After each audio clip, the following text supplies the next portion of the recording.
आपण पहिले सगळ्यांचं इंट्रोडक्शन करून घेऊयात. मी इंट्रोडक्शन देतो. माझं नाव नीरव दा. मी मागच्या 14-15 वर्षापासून स्पर्धा परीक्षाच्या विद्यार्थ्यांना मार्गदर्शन देत आहे. माझं मुख्यतः आत्तापर्यंत जे काम राहिलेलं आहे ते UPSCच्या क्षेत्रामध्ये राहिलेलं आहे. म्हणून बरेच जे आता MPSCचे विद्यार्थी आहेत त्यांच्यासाठी हा चेहरा नवीन असेल. But from the last 14 years I have been continuously focusing, guiding, mentoring students of UPSC descriptive pattern जो आपला तिकडे असलेला आहे, ज्याला आता MPSCनी पूर्ण कॉपी पेस्ट केलेला आहे, राईट. आणि तुम्ही माझ्या वेगवेगळ्या व्हिडिओमध्ये पण बघितलेलं असेल की MPSC जर तुम्ही आता डिस्क्रिप्टिव्ह पॅटर्नकडे वळत आहात तर माझं हे तुम्हाला सांगणं खूप गरजेचं आहे की तुम्ही डिस्क्रिप्टिव्ह पॅटर्नचे जे अनुभवी शिक्षक आहात, राईट, त्यांच्या कॉम्बिनेशनमध्ये अभ्यास करा. का? कारण की तुम्हाला त्यामध्ये सक्सेस मिळण्याचा चान्स वाढेल. नाही तर आपण ट्रायल अँड एरर मेथड करणार आहोत. आता आपण जर ही टीम बघितली जी आपण या पूर्ण बॅचसाठी एकत्रित केलेली आहे, आपण याला टीम HVDCEC म्हणू. तर ह्याची तुम्ही जर वैशिष्ट्य बघितलं या टीमचं, तर ह्याचं वैशिष्ट्य असं आहे, सगळ्या टीम मेंबर्सनी UPSC आणि MPSC दोघांचे मेन्स दिलेले आहेत. इथं तुम्हाला लक्षात, म्हणजे ऑब्जेक्टिव्ह पॅटर्न मी 3 मेन्स दिलेले आहेत MPSC ऑब्जेक्टिव्ह पॅटर्नचे, आणि 3 जे आहेत ते आपण UPSC जर मी इंटरव्ह्यू वगैरे तर दिलेलेच आहेत, राईट. सो दोघांचं एक अंडरस्टँडिंग असलेली टीम, राईट. UPSCचा पण आपल्याला अनुभव प्रदीर्घ काळ चांगला आहे, राईट, आणि ह्याचा पण आहे. जरी ज्यांनी UPSCचे समजा कोणी मेन्स दिली नसेल तर UPSCचं कोचिंग तरी घेतलेलं आहे, येते UPSCचं ऑप्शनल तरी अभ्यास केलेला आहे, राईट. तर त्यामुळे आपण हे पण बघतो की राज्यसेवाचा आत्तापर्यंतचा जो निकाल आहे ऑब्जेक्टिव्ह पॅटर्नचा, पण तुम्ही जर मागच्या 10 वर्षाचा निकाल बघितला तर टॉप 10 मध्ये तुम्हाला मॅक्सिमम जे हाय रँकर्स आहेत, इन्क्लुडिंग मी असं म्हणेल की या वर्षीचा विनीत आहे कोल्हापूरचा आपला, बरोबर आहे, त्याचा राज्यात 7वा रँक आहे, राईट. आणि I am very happy that विनीतनी DC ही पोस्ट घेतलेली आहे, बरोबर आहे. He had a decision to make की DC घ्यायची, CO क्लास 1 घ्यायची, तर त्यांनी DC ही चूज केलेली आहे, राईट. तर विनीतची पण जी सुरुवात होती प्रिपरेशनची, ती विनीतची सुरुवात कुठनं झालेली आहे? UPSC मधनं झालेली आहे. त्यांनी ऑप्शनल केलेलं आहे PSIR प्रॉपरली, आणि त्यामधनं एक व्यापक जे दृष्टिकोन आपला निर्माण होतो, त्यामुळे आपल्याला राज्यसेवेला नक्कीच फायदा होतो, राईट. तर आता आपण टीमचं इंट्रोडक्शन करून घेऊयात, राईट. तर पहिले मी विनीतलाच बोलू इच्छितो. विनीत, तुम्हाला सगळ्यांना माहिती आहे की जो आता MPSCचा आपला निकाल लागलेला आहे त्यामध्ये 2023 मध्ये राज्यात 7वा आहे, राईट. आणि विनीतनी आत्ता MPSCचे ऑब्जेक्टिव्ह पॅटर्नची मेन्सची बॅच होती आपली, त्यामध्ये विद्यार्थ्यांची पूर्ण GS4ची जबाबदारी घेतलेली आहे. दॅट इज GS4 मध्ये इकॉनॉमिक्स आणि सायन्स अँड टेक्नॉलॉजी हा जो भाग असतो त्याबद्दल त्यांनी पूर्ण त्यांची जबाबदारी घेतलेली आहे. तर विनीत, जर एकदम थोडक्यात तुला काय वाटतं की आता जो नवीन पॅटर्न झालेला आहे तर त्यासाठी इन जनरल विद्यार्थ्यांचं आत्ता तयारी आणि प्लॅनिंग आणि इन जनरल अप्रोच कसा असावा डिस्क्रिप्टिव्ह पॅटर्नसाठी? सर्वांचं स्वागत आहे HVDCEC कॉम्पिटेटिव्ह एक्झाम सेंटरमध्ये. पहिल्यांदा फर्स्ट टाइमर्स किती आहेत? आता पहिल्यांदाच डिस्क्रिप्टिव्ह पॅटर्न देणार आहे किंवा एकंदरीत स्पर्धा परीक्षाच पहिल्यांदा देणार आहे. सो मी फक्त तुम्हाला एक म्हणजे एक फ्रेंडली ॲडवाईस म्हणून मी माझ्या मिस्टेक्स काय झाल्यात माझ्या जर्नीमध्ये ते तुम्हाला सांगतो. आणि जे की आपण इथं HVDCECचा म्हणजे जो कोर्स करिक्युलम आहे त्याच्यामध्ये पण आपला हाच अप्रोच आहे की आपले सर्व अधिकारी मित्रांच्या ज्या मिस्टेक्स आहेत म्हणजे त्यांच्या जर्नीमध्ये झाल्या त्या तुम्हाला आधीच समजाव्यात आणि तुमचे एफर्ट जे आहेत ते कमी व्हावेत. ओके. सो मी पहिल्यांदा सुरुवात डिस्क्रिप्टिव्ह पॅटर्न UPSC मधूनच केली होती. तर माझी फर्स्ट मिस्टेक अशी होती की सर्वात पहिल्यांदा एक्झाम ही स्पर्धा परीक्षा कशासाठी द्यायची असते? तर ही मार्कांसाठी द्यायची असते. हा first approach pure professional approach पाहिजे की आपल्याला मार्क्स मिळवायचे आहेत आणि त्यासाठी लागणारे वाचन, ज्ञान वगैरे जे आहेत ही साधनं आहेत. ओके. म्हणजे तुम्हाला जे वाचलेलं आहे विशेषतः डिस्क्रिप्टिव्ह पॅटर्नमध्ये की जे वाचलेलं आहे ते तुम्हाला कमीत कमी शब्दांमध्ये लिहिता आलं पाहिजे. That is the crux. Okay. भले एखादी गोष्ट तुम्ही वाचली नसेल तरी तुम्हाला ती आर्टिक्युलेट करून त्याच्याशी रिलेव्हंट काहीतरी लिहिता येणं हा पूर्ण खूप महत्त्वाचा नॅक डिस्क्रिप्टिव्ह एक्झामचा आहे. ओके. सो तुम्ही किती वाचताय, किती डॉक्युमेंटरी बघताय, कुठल्या मॅगझिन वाचताय, हिंदू वाचताय का इंडियन एक्सप्रेस वाचताय, दॅट इज सेकंडरी. ते तुम्हाला 200-250 शब्दांमध्ये लिहिता आलं पाहिजे. हे first thing. Okay. Second thing की फर्स्ट अटेम्प्टला मेन्स अटेम्प्ट झाली पाहिजे. म्हणजे फर्स्ट अटेम्प्टला प्रिलिम क्लिअर होणं the most important thing. Reason काय आहे? समजा वर्स्ट केस आपली मेन्स यावर्षी वर्कआउट नाही झाली फर्स्ट अटेम्प्टला, तर सेकंड अटेम्प्टला ज्यावेळी तुम्ही ज्यावेळी जाल त्यावेळी ॲटलिस्ट तुम्हाला मेन्सचं फीडबॅक अवेलेबल असेल. आलं लक्षात तुमच्या? म्हणजे कारण की मेन्स ही सब्जेक्टिव्ह एक्झाम आहे. आधी जे ऑब्जेक्टिव्ह एक्झाम कसं आहे 4ला 4 लिहिलं तुम्ही की सर्वांना सेम मार्क भेटणार, पण इथं तसं नाही आहे. तुमचं आर्टिक्युलेशन स्किल कसं आहे, तुमचा ऑप्शनल कसा वर्कआउट होतोय किंवा कुठला पेपर तुमच्यासाठी सोपा जातोय, एसएला किती मार्क्स पडतात, हे ॲटलिस्ट सेकंड अटेम्प्टला तरी तुमच्यासमोर तो डेटा असावा, तुमचा फीडबॅक. ओके, म्हणजे फर्स्ट अटेम्प्टला आपली एक्झाम क्लिअर झाली पाहिजे, 100% झाली पाहिजे, पण वर्स्ट केस नाही झाली तरी तो फीडबॅक असायला हवा, ज्याच्या डायरेक्शनवर आपण एक्झाम जी आहे तर ती तयार केली. आणि ह्याच दृष्टिकोनातून आपण इथं प्रिलिम्स म्हणजे मी तुम्हाला आता सजेस्ट करेल की प्रिलिम्स फर्स्ट टायमर्सनी खूप चांगल्या मार्जिन 130+ मार्क्स जे आपण एक आयडियल धरतो की रेंज, तर त्याच्यावर क्रॉस झाले पाहिजे. त्याच्यासाठी सर्वात महत्त्वाचं की सिलेबसच्या सर्व अंगांवर जे आहे तर ते काम झालं पाहिजे. PYQ जनरली आपण सुरुवात कशी करतो कुठल्याही एक्झामची आत्तापर्यंत की पुस्तकं घेतलेत, वाचलेत, सिलेबस बघितला आणि PYQ नंतर सॉल्व केलेत. इथं थोडंसं उलटं करायचं, सुरुवात PYQ पासून करायची. तुम्हाला एक्झामची डिमांड समजते. ओके, पॅटर्न कसा इव्हॉल्व झाला आहे, किती डेप्थपर्यंत प्रश्न, म्हणजे तुम्हाला प्रश्न सुटणार नाहीत PYQ बघितलं आत्ता, कारण की तुमचं वाचनच नाही आहे बरोबर फर्स्ट टाइमर्सला विशेषतः. पण ॲटलिस्ट तुम्हाला डिमांड समजेल, तुमचं माइंड तसं प्रोग्राम होईल की काय म्हणजे कुठला कंटेंटवर कसे प्रश्न आहेत आणि मग पुस्तकं वाचतो. दिस इज द आयडियल मेथड, म्हणजे तुम्हाला कमीत कमी वेळात सक्सेस मिळवायला. ठीक आहे, ही सगळ्यात महत्त्वाची गोष्ट तुम्ही लक्षात घ्या. आणि त्याचबरोबर नोट्स असणं, म्हणजे प्रिलिम्स आणि मेन्स, म्हणजे तुम्हाला सिलेबस आता डिटेलमध्ये मेन्सचा सिलेबस आहे उदाहरणार्थ, तर त्या प्रत्येक पॉईंटवर जो आहे तर तुमचं एक बेअर मिनिमम ज्या नोट्स आहेत तर त्या तयार असाव्यात. मग डिस्क्रिप्टिव्हसाठी काय असेल की कीवर्ड असतील. आता ते सब्जेक्ट वाईज म्हणजे आता तुमचा ऑप्शनल एक वेगळा इथं फॅक्टर आला जो की आधीच्या राज्यसेवा मुख्याला नव्हता बरोबर. ऑप्शनल हा तुम्हाला थोडंसं स्पेशलायझेशन सारखं ट्रीट करावं लागतं. ठीक आहे, आता माझा ऑप्शनल होता उदाहरणार्थ पॉलिटिकल सायन्स आणि इंटरनॅशनल रिलेशन. त्याच्यामध्ये टोटल 4 पोर्शन होते, जे की सगळ्याच ऑप्शनलला 4 सेक्शन असतात. ओके, 2 पेपर आणि 2 पेपरचे 2 सेक्शन. ओके, आणि म्हणजे तुम्हाला असा अप्रोच हवा, आलं का लक्षात, की असं नाही की माझा पॉल सायन्स हा सब्जेक्ट आहे माझा, असं नाही. पॉल सायन्समध्ये स्पेसिफिकली पहिला पार्ट हा थिंकरचा आहे, सेकंड पार्ट हा माझा IGP आहे म्हणजे इंडियन गव्हर्नमेंट अँड पॉलिटिक्स, त्यानंतर इंटरनॅशनल रिलेशनचा एक पार्ट आहे, आणि त्यामध्ये सुद्धा ह्या पार्टवर स्टॅटिक प्रश्न एवढे येतात, डायनॅमिक प्रश्न एवढे येतात, असं म्हणजे एक फ्रॅगमेंटेशन जे असतं ते थ्रू आउट तुमचं पाहिजे. मग सेम अप्रोच तुमचं आता प्रिलिम्सला आहे. आता प्रिलिम्सला उदाहरणार्थ माझ्याकडे इथे इकॉनॉमिक्स जी माझी जबाबदारी होती, आणि माझ्या एक्सपिरियन्समधून तुम्हाला सांगतो की उदाहरणार्थ इकॉनॉमिक्स प्रिलिम्सचा जर बघितला तर खूप स्पेसिफिक सिलेबस आहे MPSCचा. ओके, जर तुम्ही बघितला नसेल तर आज घरी जाऊन एकदा बघा की poverty, 5 year plans, sustainable development, okay, आणि थोड्याशा बेसिक ज्या GDP, GNP अशा ज्या कन्सेप्ट्स आहेत तर त्याच्यावर प्रश्न येतात. ओके, तर ह्याच्या व्यवस्थित नोट्स असणं म्हणजे पहिल्यांदा आकलन करून असणं हे खूप महत्त्वाचं आहे. सो आपल्या इथे HV देसाई कॉम्पिटिटिव्ह एक्झाम सेंटरमध्ये तुम्हाला हाच अप्रोच जो आहे तर तो भेटेल तुम्हाला. ठीक आहे, प्रॉपर वेल आर्टिक्युलेटेड केलेल्या नोट्स, ओके, ज्या तुम्हाला तुमच्यासाठी व्हॅल्यू ॲडिशन ठरू शकतील. त्याचबरोबर आपलं शेड्यूलही आता पूर्ण प्रिलिम्सचं जे आहे तर ते तुम्हाला ब्रोशरमध्ये दिसेलच, प्रॉपर दिलेलं आहे. आणि पण जसं की नीरव सरांनी आता सांगितलं की क्लास हा तुम्हाला हेल्प करण्यासाठी आहे. ओके, तो क्लास तुम्हाला सबस्टिट्यूट करू शकत नाही, आणि आमच्या साईडने आम्ही तुम्हाला पूर्ण प्रॉपर डायरेक्शन देऊ आमच्या एक्सपिरियन्सेसमधून.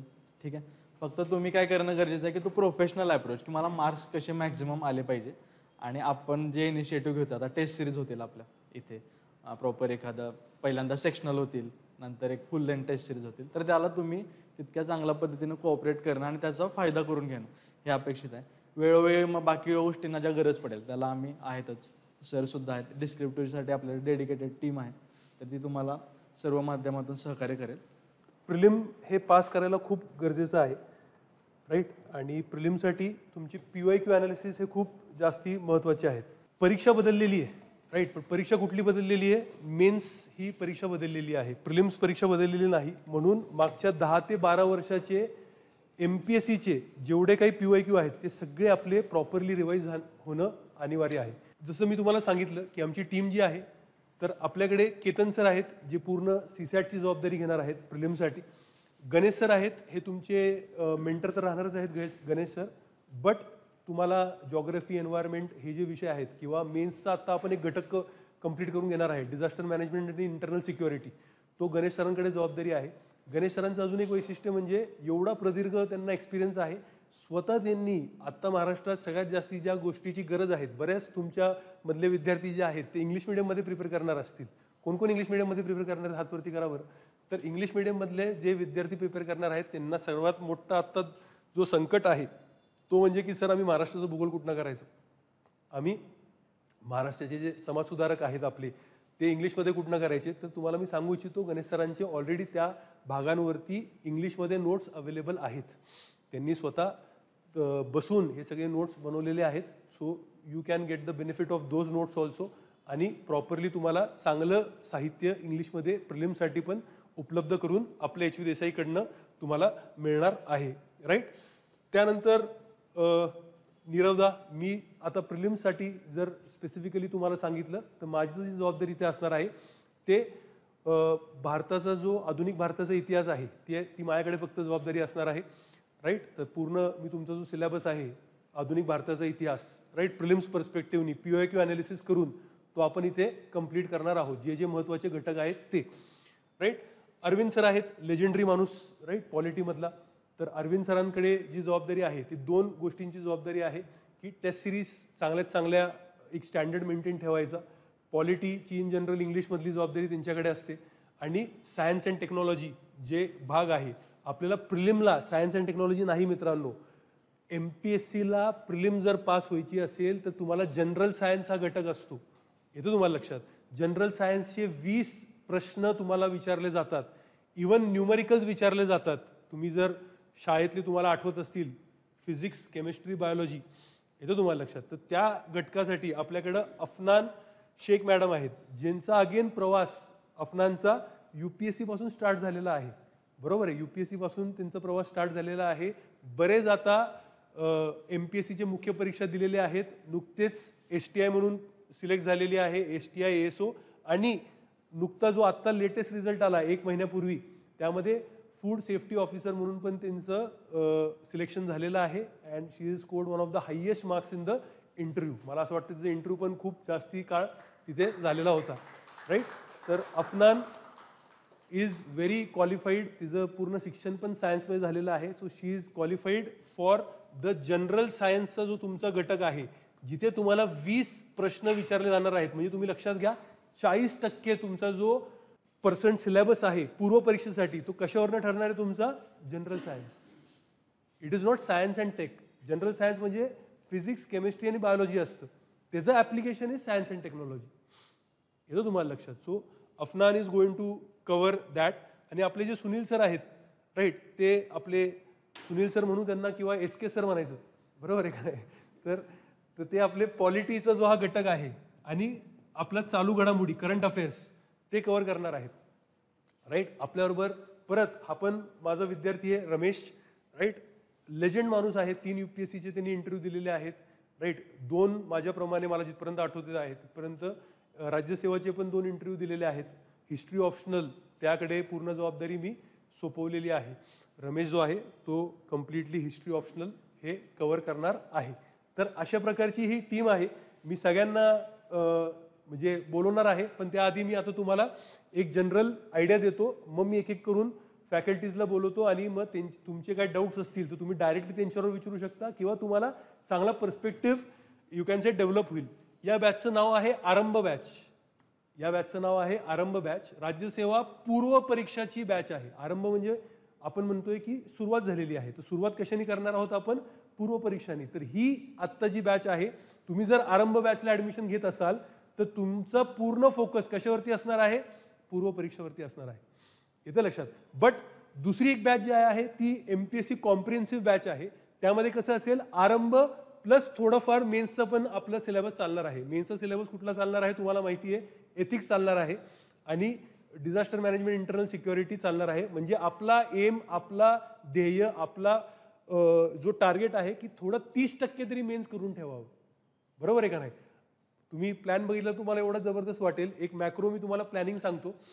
आत्ता पूर्ण पूर्व परीक्षावरती फोकस, 30% मेन्स करून घेणं, राईट, प्लस प्रिलिम्सच्या सिलेबस पण ओव्हरलॅपिंग आहे ना, हिस्ट्री, जॉग्राफी सगळं कॉमनच आहे आपलं. बरोबर आहे का नाही? म्हणून तुम्ही जर बघितलं तर आपल्या प्रिलिम्स नंतर मेजर फक्त ऑप्शनल असा एक पार्ट राहतोय आपला, येतं लक्षात, जो आपल्याला कव्हर करायला लागेल. आणि आपण जर पुढचं प्लॅनिंग जर बघितलं तर आपण 75 दिवसामध्ये राईट मेन्सचा जो सिलेबस हा आहे तो आपण कंप्लीट करणार आहोत. राईट, तसं मी तुम्हाला स्टेप बाय स्टेप पुढचं प्लॅनिंग तर सांगणारच आहे. तर ही जी आरंभ बॅच आहे कशावरती फोकस आहे? पूर्व परीक्षावरती फोकस आहे, राज्यसेवाची पूर्व परीक्षाची फोकस आहे. तर त्याचं जो चालू होणार आहे ती 7 एप्रिल 2025 ला आपण चालू करणार आहोत. त्यामध्ये तुम्हाला जिथे दिसतंय राज्यसेवा पूर्व परीक्षा संपूर्ण अभ्यासक्रम, महाराष्ट्रातील सर्वोत्तम तुम्हाला जे शिक्षक आहेत ते भेटणार आहेत. राईट, प्रॉपर तुमचे सगळे नोट्स असतील. त्यामध्ये आपण जर बघितलं तर आपली पूर्ण टेस्ट सिरीज आहे आणि सीसॅट पण आहे. सीसॅटला पण हलक्यात तुम्ही घेऊ नका. जसं UPSC कधी कधी झटका देतंय, राईट, UPSC कधी कधी म्हणण्यापेक्षा नेहमीच झटका देते, तसं जर MPSCने झटका दिला राईट तो झटका आपल्याला महाग पडेल. तर त्यासाठी आपण सीसॅटला पण हलक्यात घेणार नाही आहोत. राईट, तर कालावधी जी आहे ती 5 महिन्याची कालावधी आहे आणि हायब्रिड बॅच असणार आहे. लक्षात घ्या, हायब्रिड बॅच असणार आहे. इंग्लिश आणि मराठी दोघांमध्ये नोट्स अवेलेबल आहेत, येतं तुम्हाला लक्षात. राईट, तर अशा प्रकारची ही आपण बॅच घेऊन आलेलो आहोत. राईट, तर आता जसं मी तुम्हाला माझ्याबद्दल ऑलरेडी सांगितलेलं आहे. राईट, तर माझी जी जबाबदारी आहे एकदम क्लिअर कट इथं आपण नमूद करून दिलेली आहे की modern history, 1857, revolt, early nationalism हे घटक आम्ही काढलेले आहेत की ज्या घटकांवरती सगळ्यात जास्ती प्रश्न विचारले जातात पूर्व परीक्षामध्ये. ते घटक कव्हर करणं, social reformers, governor general, land reforms आणि थोडंफार एन्शंट मिडिवल. आता हे पण तुम्हाला मी एकदम स्पष्टपणे सांगतो कारण की माझ्या इथे नेहमी क्लॅरिटी महत्त्वाची असती आणि जे आहे ते प्रामाणिकपणा महत्त्वाचं आहे. तर तुम्हाला थोडे लेक्चर ज्याच्यामध्ये रेकॉर्डेड फॉर्मॅटमध्ये करावे लागतीलच. राईट, कारण की सगळे लेक्चर्स आपण इथं करू शकत नाही एवढ्या टाइम ड्युरेशनमध्ये. तर इथं स्पष्ट लिहिलेलं आहे प्राचीन आणि मध्ययुगीन भारताचे जे तुम्हाला लेक्चर्स दिले जातील, येतं लक्षात, या बॅचमध्ये फ्रॉम प्रिलिम्स पर्स्पेक्टिव्ह. कुठल्या पर्स्पेक्टिव्हनी? प्रिलिम्स. मेन्स पर्स्पेक्टिव्हने आपण वेगळे करूयात, त्याचं काय त्यात वाद नाही, त्यासाठी तुम्हाला मी पुढं प्लॅनिंग दाखवीन. बट प्रिलिम्स पर्स्पेक्टिव्ह जे तुम्हाला थोडेफार लेक्चर्स इकडे तुम्हाला रेकॉर्डेड स्वरूपात आम्ही देणार ते तुम्हाला करावे लागतील. आलं तुम्हाला लक्षात? राईट, तर ही जबाबदारी जी आहे ती कम्प्लिटली माझी राहणार आहे. अरविंद सर जसं मी तुम्हाला सांगितलेलं आहे पुढे science and tech international relations मुख्य परीक्षेला आपल्याला कामाला येतील. आपले जॉईंट डायरेक्टर आहेत तिकडचे. राईट, आणि PSR ऑप्शनल मध्ये जबरदस्त माणूस आहे. राईट, मागच्या 5 वर्षात 5 आपण जर बघितलं IAS IPS ऑफिसर्स त्यांनी क्रिएट केलेले आहेत PSR मध्ये. राईट, तर तुम्ही एकदम सेफली त्यांच्याकडनं यू कॅन से PSR हा जो ऑप्शनल आहे तो शिकू शकता. मी सोशलॉजी ऑप्शनल घेणार आहे. गणेश सरांना आता मी यू कॅन से इथे म्हणजे बोलवतो आणि गणेश सर त्यांच्याबद्दल त्यांचे काय काय इथे जबाबदारी असणार आहेत. राईट, इन जनरल तुम्हाला मेंटरिंग काउन्सिलिंग करतात. राईट, आपलं सगळ्यांकडे कंटिन्यूस प्रोग्रेस मॅपिंग जर्नल आहे का सगळ्यांकडे?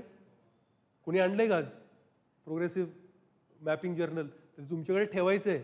आणि जेव्हा जेव्हा तुम्ही माझी भेट घेता, सुनील सरांची भेट घेता, गणेश सरांची, विनीत सरांची, अफनान कोणाची तुम्ही भेट घेता त्यावरती तुम्हाला लिहून तिथं एंट्रीज करायची आहेत. म्हणजे फॅकल्टी सांगायचं प्लीज लिहा याच्यावरती जे काय एंट्रीज असतील ते. राईट, पहिली गोष्ट जॉग्रफी, ऑलमोस्ट 15 क्वेश्चन्स आणि इन्व्हायरमेंट म्हणजे पर्यावरण 5 question, total 20 questions comes from geography and पर्यावरण म्हणजे इन्व्हायरमेंट.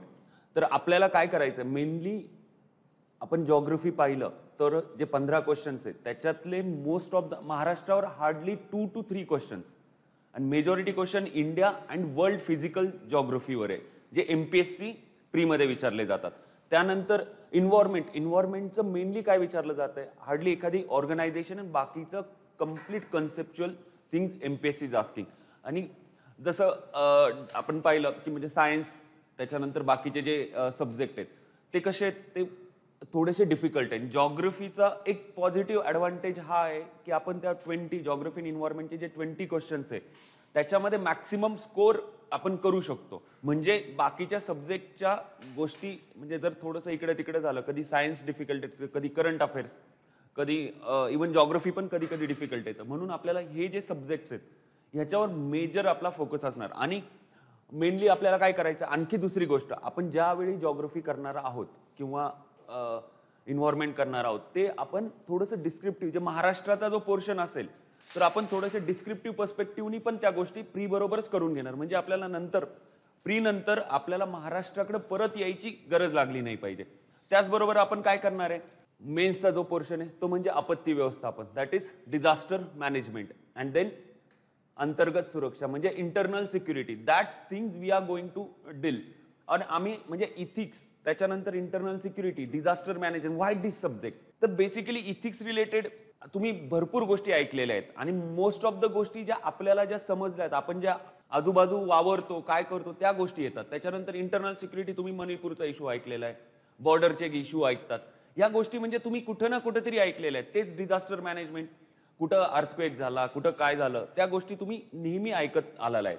म्हणून आपण की ते 30% जो सिलेबस आहे तुमचं, जे आन्सर रायटिंग असणार ते पण तुम्ही आरामात प्री बरोबर ते मॅनेज करू शकता. आणि हे सब्जेक्ट असे आहेत की तुम्हाला तुमच्याकडं बऱ्यापैकी नॉलेज ऑलरेडी आहे, तुम्ही ऐकून आहात या गोष्टी. तुम्हाला ऑनेस्टी म्हणजे काय माहिती आहे, बाकी व्हॅल्यूज माहिती आहे, सचोटी म्हणजे काय माहिती आहे, इंटिग्रिटी म्हणजे काय माहिती आहे. म्हणून आपण त्या वेनी आपण जो 30 to 35% सिलेबस म्हणतोय तो अशा पद्धतीने मेन्सचा कव्हर करणार आहे. आणि मेनली आपलं फोकस असणार आहे प्री, पण प्री बरोबर हा मेन्सचा पोर्शन. आणि तुम्हाला जे पण असेल आठवड्यातनं 3-4 दिवस मेन्सचे जे लेक्चर असतील तर तिथं तुम्हाला डेली आन्सर रायटिंग करायचं आहे, ठीक आहे. आणि त्यानंतर आपण बाकीच्या गोष्टी तर मेन्स नंतर पाहणारच आहोत. कोणाला काही डाऊट आहे? आता मेन्सचं PYQ अनालिसिस तर म्हणजे डिस्क्रिप्टिव्ह नवीनच पॅटर्न आहे. ह्याच्या आधीचे प्रश्न पाहायला गेले तर आपण 2011-10 जे MPSCचे प्रश्न पाहू शकतो, पण तो पण पॅटर्न पाहिला तर त्यावेळी 2 GS होते, 2 ऑप्शनल होते. म्हणून आता आपल्याला कुठे ना कुठेतरी PYQ अनालिसिस डिस्क्रिप्टिव्हचं पाहायचं म्हटलं तर आपल्याला UPSCच्या 13, 14, 15 त्या GS मध्ये जायला लागणार. आणि ऑप्शनलचं पाय थोडंफार आपण पाहू शकतो त्यावेळेच्या गोष्टी, म्हणजे 11चा 10चा जो पेपर आहे. आणि MPSCच्या प्री संदर्भात बोलायचं तर डायरेक्टली आपण जे आत्ता रिसेंटवाल्या एक्झाम झालेल्या आहेत तर त्याचं आपण PYQ अनालिसिस करणार. आणि बेसिकली आता किती कट ऑफ गेले, 117.5, म्हणजे आतापर्यंत MPSCच्या हिस्ट्रीमधलं हायेस्ट कट ऑफ आहे.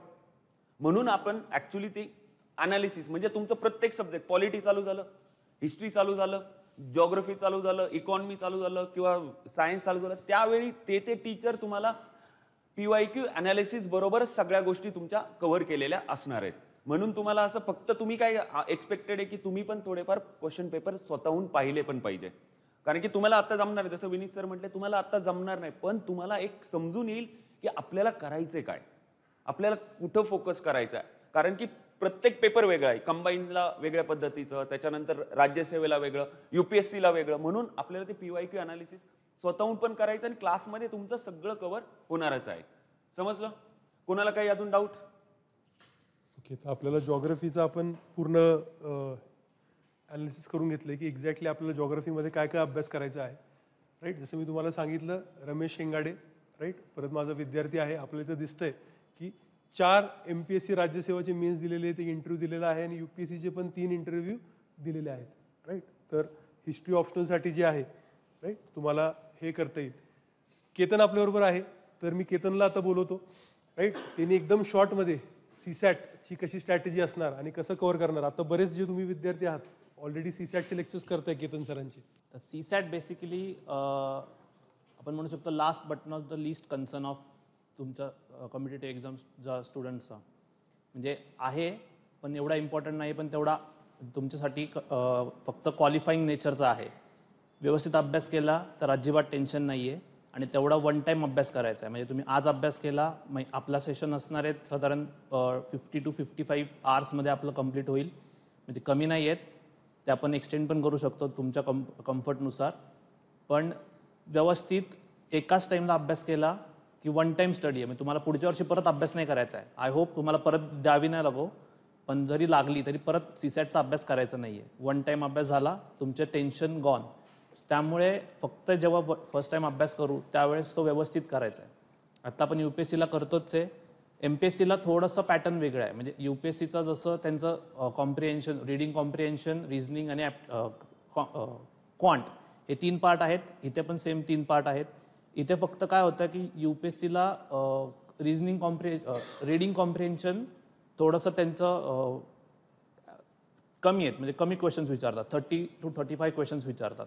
तेच MPSCला आत्ताच्या पॅटर्ननुसार 50 to 55 क्वेश्चन्स रिडिंग कॉम्प्रिहेन्शनवरती येतात आणि रिझनिंगवरती 12-15 क्वेश्चन येतात आणि क्वांटवरती 8 ते 10 क्वेश्चन येतात, जे की UPSCला उलट आहे. UPSCला क्वांट जास्त आहे, रिझनिंग कमी आहे आणि रिडिंग कॉम्प्रिहेन्शन MPSCच्या कम्पॅरिझनमध्ये कमी आहे. मग त्यामुळे तसं बघितलं तर MPSCचं थोडं सोपं आहे, पण फर्स्ट टाइम चेंज करतायत ते.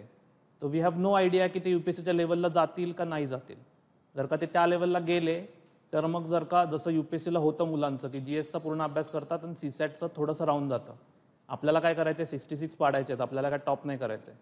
पण माझी गॅरंटी, तुम्ही व्यवस्थित जर केलं तर तुम्ही 100+ स्कोअर करता, व्यवस्थित केला तर. म्हणजे त्यामुळे 100+ स्कोअर आपलं टार्गेट असलं पाहिजे. त्यामुळे आपण रिलॅक्स होऊन मेन्सचा अभ्यास करायला चालू करू शकतो, ओके, ज्या वेळेस. त्यामुळे MPSCचं करताना लेवल आपली UPSCच्या खालीच असणार आहे, पण आपण नेहमी करताना प्रयत्न असाच करणार आहे की जर MPSCनी पहिला अटेम्प्ट, आता जसं सिलेबस चेंज केला आहे त्याप्रमाणे त्यांनी जर का यावेळेस ठरवलं की मुलांना शॉक द्यायचा आणि थोडं UPSCच्या लेवलला प्री घेऊन जायची, तर मग तिथे आपल्याला शॉक नको बसायला.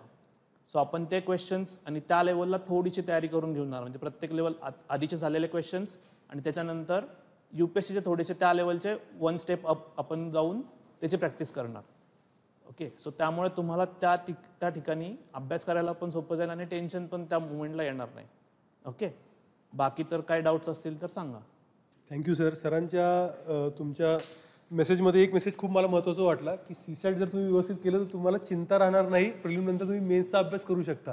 कारण की आज UPSCच्या मध्ये बऱ्याच विद्यार्थ्याचा हाच कन्सर्न असतो की प्रिलिम झाली, GSला खूप चांगला स्कोर येतोय, 100+ येतोय, पण CSAT आम्ही काटेवरती आहोत आणि CSATची आन्सर की पण शुअर शॉट नसते, बरोबर आहे का नाही. तर त्या तळ्यात मळ्यात राहून जो दिवस जातात, मग तो आपला एज जो असतो तो निघून जातो. म्हणून टेन्शन फ्री मेन्सचा जर अभ्यास करायचा असेल तर केतन सरांचा हा मेसेज तुम्ही व्यवस्थित करा. CSATला 100+ पाडले, कुठलीही कशीही आन्सर की येऊन द्या, कशीही प्रश्न फिरून द्या, आपण हे पास करणार आहोत, आपल्याला काही प्रॉब्लेम नाही, राईट. आता आपण पुढे जाऊयात, राईट. परत आपण विनीत सरांना आता बोलवणार आहोत. तर विनीत सर आता आपल्याला बेसिक इकॉनॉमिक्सचं कुठले कुठले टॉपिक महत्त्वाचे आहेत, इकॉनॉमिक्सचं ॲनालिसिस करून दाखवणार आहेत प्रिलिम्सच्या दृष्टिकोननी, राईट. की बाबा इकॉनॉमिक्स, अर्थव्यवस्था हा जो टॉपिक आहे तो कसा आपण अभ्यास करावा आणि इन जनरल प्रिलिम्सचं ॲनालिसिस पण त्यांचं सखोल आहे, खूप जबरदस्त आहे.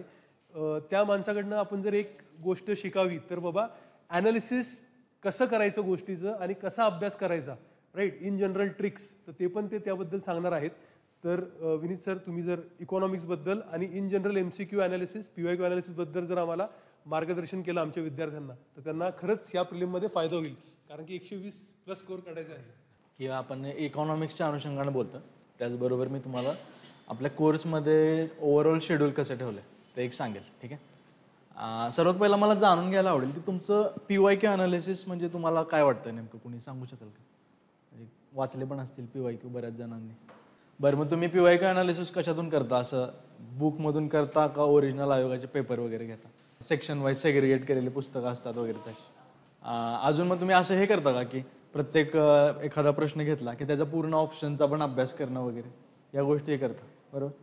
तर माझ्या जर्नीमधून मी शिकलेले काही गोष्टी तुम्हाला सांगतो की सगळ्यात पहिल्यांदा PYQ ॲनालिसिस जे आहे तर ते फुल लेंथ पेपरमधून करायला पाहिजे असं मला वाटतं, ओके. फुल लेंथ पेपर म्हणजे आयोगाचे ओरिजिनल पेपर जे असतील ते प्रिंट मारून केलं तर खूप जास्त फायद्याचं आहे.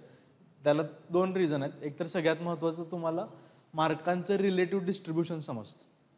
ज्यावेळी तुम्ही एखादं PYQ ॲनालिसिसचं बुक घेता त्यावेळी काय करता, उदाहरणार्थ पॉलिटीमध्ये पूर्ण सगळे पार्लिमेंटचे एक प्रश्न, सगळे पार्लिमेंटचे प्रश्न असतात किंवा फंडामेंटल राईट असतात, ठीक आहे. इकॉनॉमिक्समध्ये 5 इयर प्लॅन, एकाच पानावर सगळे प्रश्न असतात. पण ॲक्च्युअल पेपर जर तुम्ही बघता त्याच्यामध्ये हे डिफरंट टॉपिक्स एका ठिकाणी आले असतात, बरोबर. सो तुम्हाला रिलेटिव्ह इम्पॉर्टन्स समजायला हवं, ठीक आहे. आता विशेष करून आपल्याला जर बघायचं झालं तर माझ्याकडे आहे इकॉनॉमिक्स इथे, तर तुम्ही इकॉनॉमिक्स जर PYQ ॲनालिसिसमधून केलं तर तुम्हाला एका ठिकाणी शाश्वत विकार सगळं भेटेल, पॉवर्टीचे प्रश्न एकाच ठिकाणी भेटतील. पण तुम्हाला समजलं पाहिजे की हा जो 100 मार्कांचा आपला प्रिलिम्सचा पेपर आहे त्याच्यामध्ये 15 मार्कांचं काय आहे, इकॉनॉमिक्स, बरोबर. बरं, त्या 15 मार्कांमध्ये पण डिस्ट्रीब्युशन कसं आहे, उदाहरणार्थ पॉवर्टीचे प्रश्न 1-2 येतात, आणि त्यामध्ये पण स्टॅटिक प्रश्न येतात पॉवर्टीवर. स्टॅटिक म्हणजे काय की एक 4 ते 5 पॉवर्टी लाईन्स आहेत महत्त्वाच्या, तेंडुलकर समिती किंवा रंगराजन समिती आहे, ज्यांनी आधी अभ्यास केला असेल त्यांना माहीत असेल की त्याच्यावर एखादा प्रश्न येतो. पंचवार्षिक योजना 5 इयर प्लॅन त्याच्यावर एखादा प्रश्न येऊ शकतो. बरं त्यामध्ये सुद्धा उदाहरणार्थ रिसेंटचे 2 प्लॅन आहेत 11 आणि 12. ओके, तर म्हणजे तुम्हाला अभ्यास केला होता समजेलच, पण त्याच्यावर येतो. ठीक आहे, शाश्वत विकासांवर जास्त प्रश्न येतात हल्ली, आणि त्याच्यामध्ये पण आता हल्ली आयोगाचं इकॉनॉमिक्सचं जर पॅटर्न बघितला तर थोडंसं इन डेप्थ जे आहेत तर ते गेलेत. आधी होतं की नुसतं शाश्वत विकास म्हणजे काय, पण आता थोडंसं विविध इकॉनॉमिस्ट आहेत वगैरे त्यांचं म्हणणं काय आहे त्याबद्दल किंवा त्याच्यामध्ये डिबेट काय आहे त्याच्यावर असे MCQ फ्रेम होते. सो PYQ अनालिसिस करताना फर्स्ट थिंग एक लक्षात घ्या की फुल लेंथ पेपर शक्यतो बघा, ज्यानं तुम्हाला मार्कांचं रिलेटिव्ह डिस्ट्रीब्युशन समजेल. ओके, प्रिलिम्स म्हणजे नुसतं इकॉनॉमिक्स नाही, तर एकंदरीतच असा पूर्ण जो आवाका जो म्हणतो तर तो तुम्हाला समजला पाहिजे. दुसरं रिझन आहे की एक सायकोलॉजिकल रिझन आहे की म्हणजे तुम्हाला त्या पेपरची सवय होते.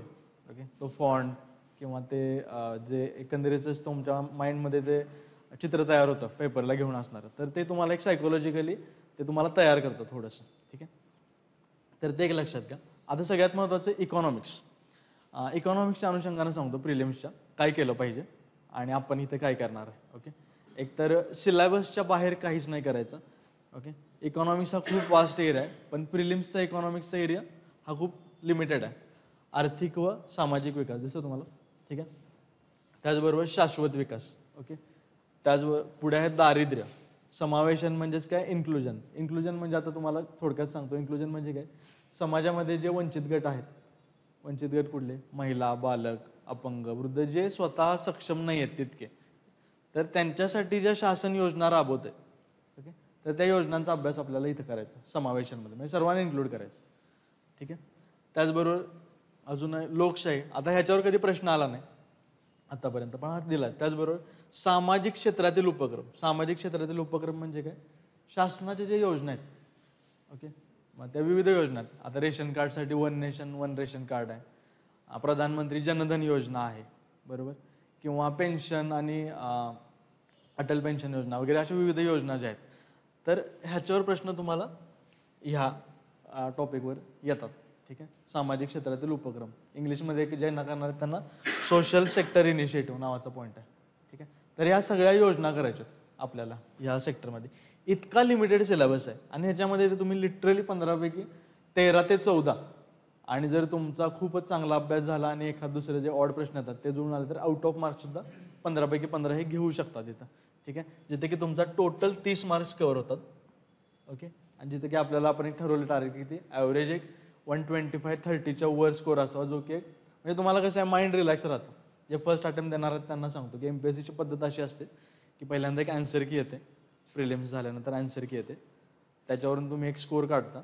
ठीक आहे, आणि त्यानंतर परत पुन्हा एक आन्सर की येते विद्यार्थ्यांच्या ऑब्जेक्शनवर, बरोबर. मग तुम्ही मधल्या काळात ते आपल्याला भीती नको ना की आपला स्कोर कमी होतोय का, किंवा माझा स्कोर आता तुम्ही जर बघितला असेल 110 आहे, 115 आहे, मग किती कट ऑफ लागेल, मग विचारत बसणार. मग ह्या नादात काय होतं, तुमचा मेन्सचा जो अभ्यास आहे ना तर तो राहून जातो. यासाठी आरंभ बॅचमध्ये आपल्याला काय करायचं आहे, 130+ जे टार्गेट आहे तर ते करायचं आहे. आणि जसं की मी तुम्हाला सांगितलं की सिलेबसच्या बाहेर तुम्ही काय करायचं नाही आहे, आणि आम्ही ॲज अ फॅकल्टी क्लास म्हणून सुद्धा तुम्हाला तेच अप्रोच प्रत्येक सब्जेक्टला, राईट फ्रॉम पॉलिटी, हिस्ट्री, भूगोल, हे सगळं तुम्हाला सिलेबसच्या एका चौकटीमध्ये बसवूनच आपल्याला करायचं, जेणेकरून मॅक्सिमम मार्क्स तुमचे कमीत कमी वेळात जातील. आपल्याला जितक्या लवकरात लवकर हे सक्सेस मिळणं गरजेचं आहे, तर त्या अनुषंगानेच आपली तयारी राहणार आहे. ठीक आहे, पर्यावरण सुद्धा तसंच आहे. पर्यावरणचे 5 प्रश्न येतात, ते सुद्धा आपल्याला गणेश सर इथं घेऊन म्हणजे शिकवणार आहेत. आणि सायन्ससुद्धा 20 मार्क्स, जसं की नीरव सरांनी सांगितलं की मॅडम आपल्याला तो सायन्सचा सर्व सिलेबसबद्दल मार्गदर्शन इथे करणारच आहे. ठीक आहे, पुढे. ठीक आहे, आता हा आपला पूर्ण टाइम टेबल आहे. ठीक आहे, आता तुम्ही लक्षात घ्या, 7 एप्रिल ते 24 मे आपला जो मेजर पोर्शन आहे, इतिहास, इंडियन पॉलिटी आणि सामान्य विज्ञान. आम्ही मुद्दामून असं प्रश्नांच्या स्वरूपामध्ये तुम्हाला टार्गेट दिलं आहे. ठीक आहे, कारण की अल्टिमेटली आपल्याला स्कोअर करणं महत्त्वाचं आहे. म्हणजे तुमचं किती कवर होतं तिथं, 50 मार्क्स. ओके, सो 50 मार्क्स इथं कवर होतील तुमचे. ओके, 50 प्रश्न म्हणजे 50% ऑफ द प्रिलिम्स. ठीक आहे. 26 मे टू 25 जुलै ह्याच्यामध्ये तुम्हाला राहील किती कव्हर होतील तुमचे की सामान्य विज्ञानचे हे 20 प्रश्न म्हणजे ओके हे डबल झालं 35 टोटल 35. सामान्य विज्ञानचं रेकॉर्डेड लेक्चर आधीच ऑलरेडी आहे, त्यातलं काही पार्ट नंतर सुद्धा कव्हर होईल. म्हणून आपण ह्या 2 महिन्यांमध्ये आपला किती पार्ट कव्हर होतोय 85. ओके.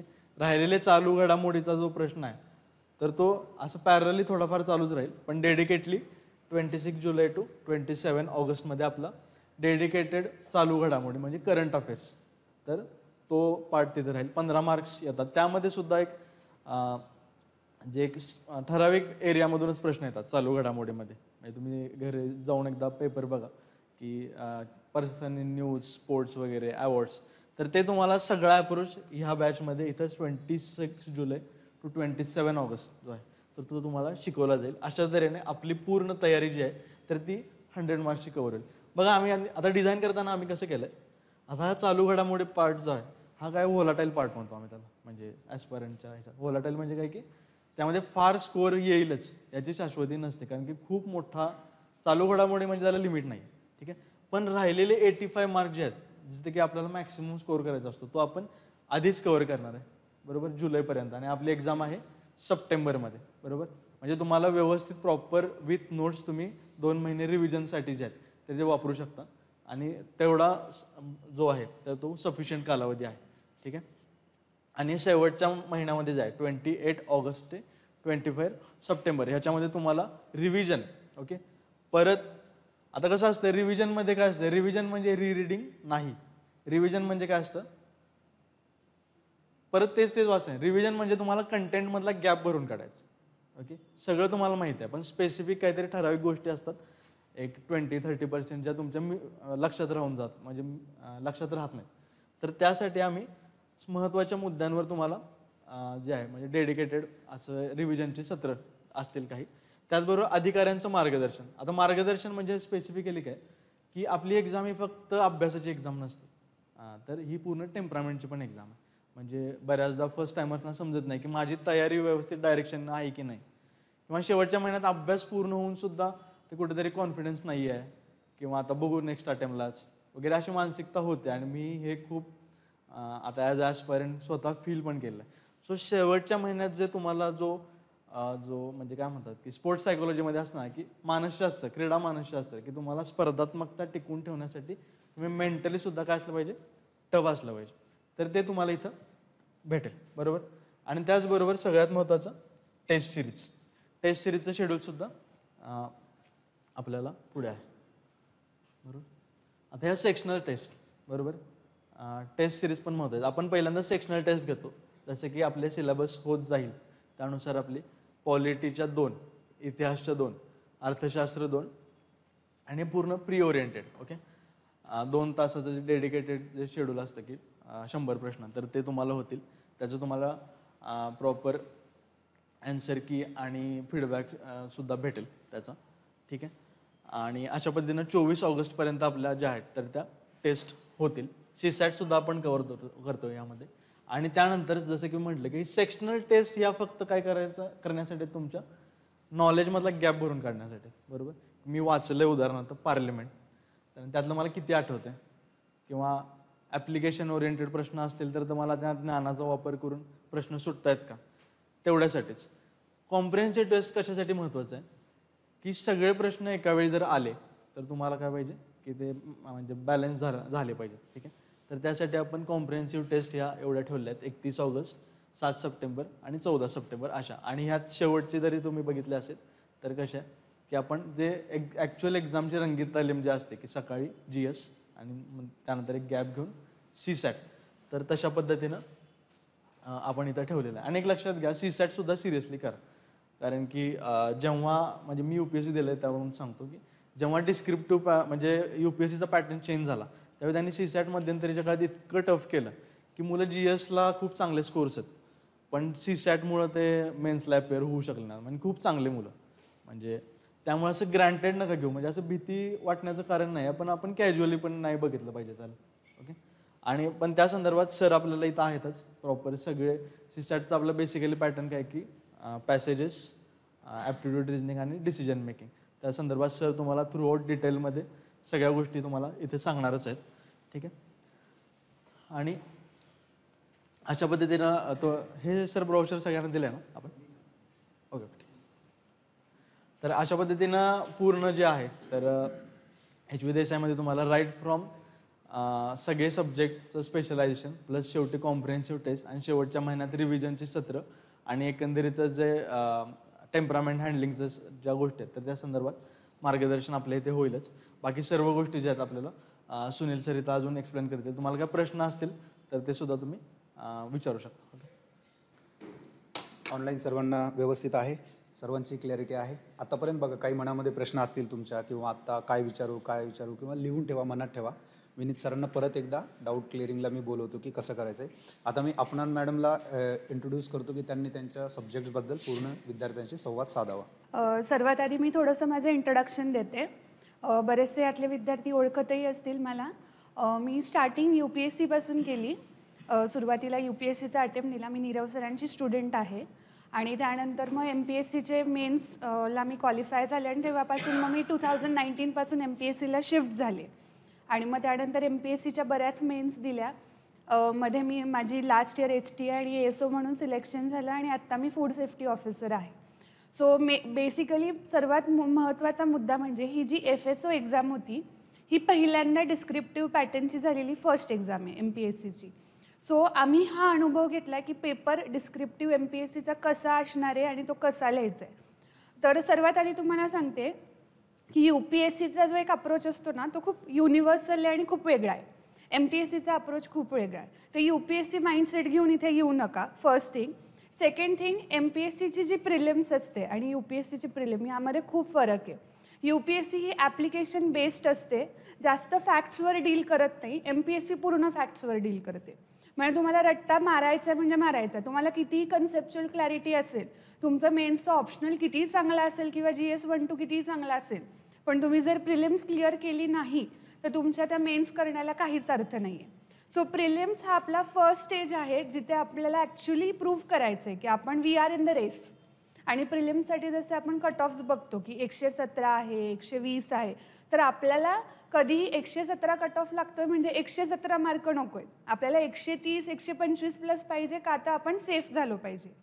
आणि UPSC कधीही आन्सर की देत नाही. MPSC आन्सर की देते, ती आन्सर की 2दा येते. सो दुसरी आन्सर की ही आपलं डेस्टिनी डिसाईड करते. सो आपल्याला म्हणून नेहमी कधीही रेंजच्या पुढे राहावं लागतं. That is the first thing. Okay. दुसरी गोष्ट जे तुम्ही सायन्स अँड टेक्नॉलॉजी डिस्क्रिप्टिव्हला करणार आहात म्हणजे जे कोर मेन्सच्या ह्याच्यामध्ये करणार आहात तो सायन्स टेक खूप वेगळा आहे आणि जो ऑब्जेक्टिव्हला म्हणजे तुम्ही प्रिलिम्स करताना जो जनरल सायन्स करणार आहात तो खूप वेगळा आहे. So don't consider it as same.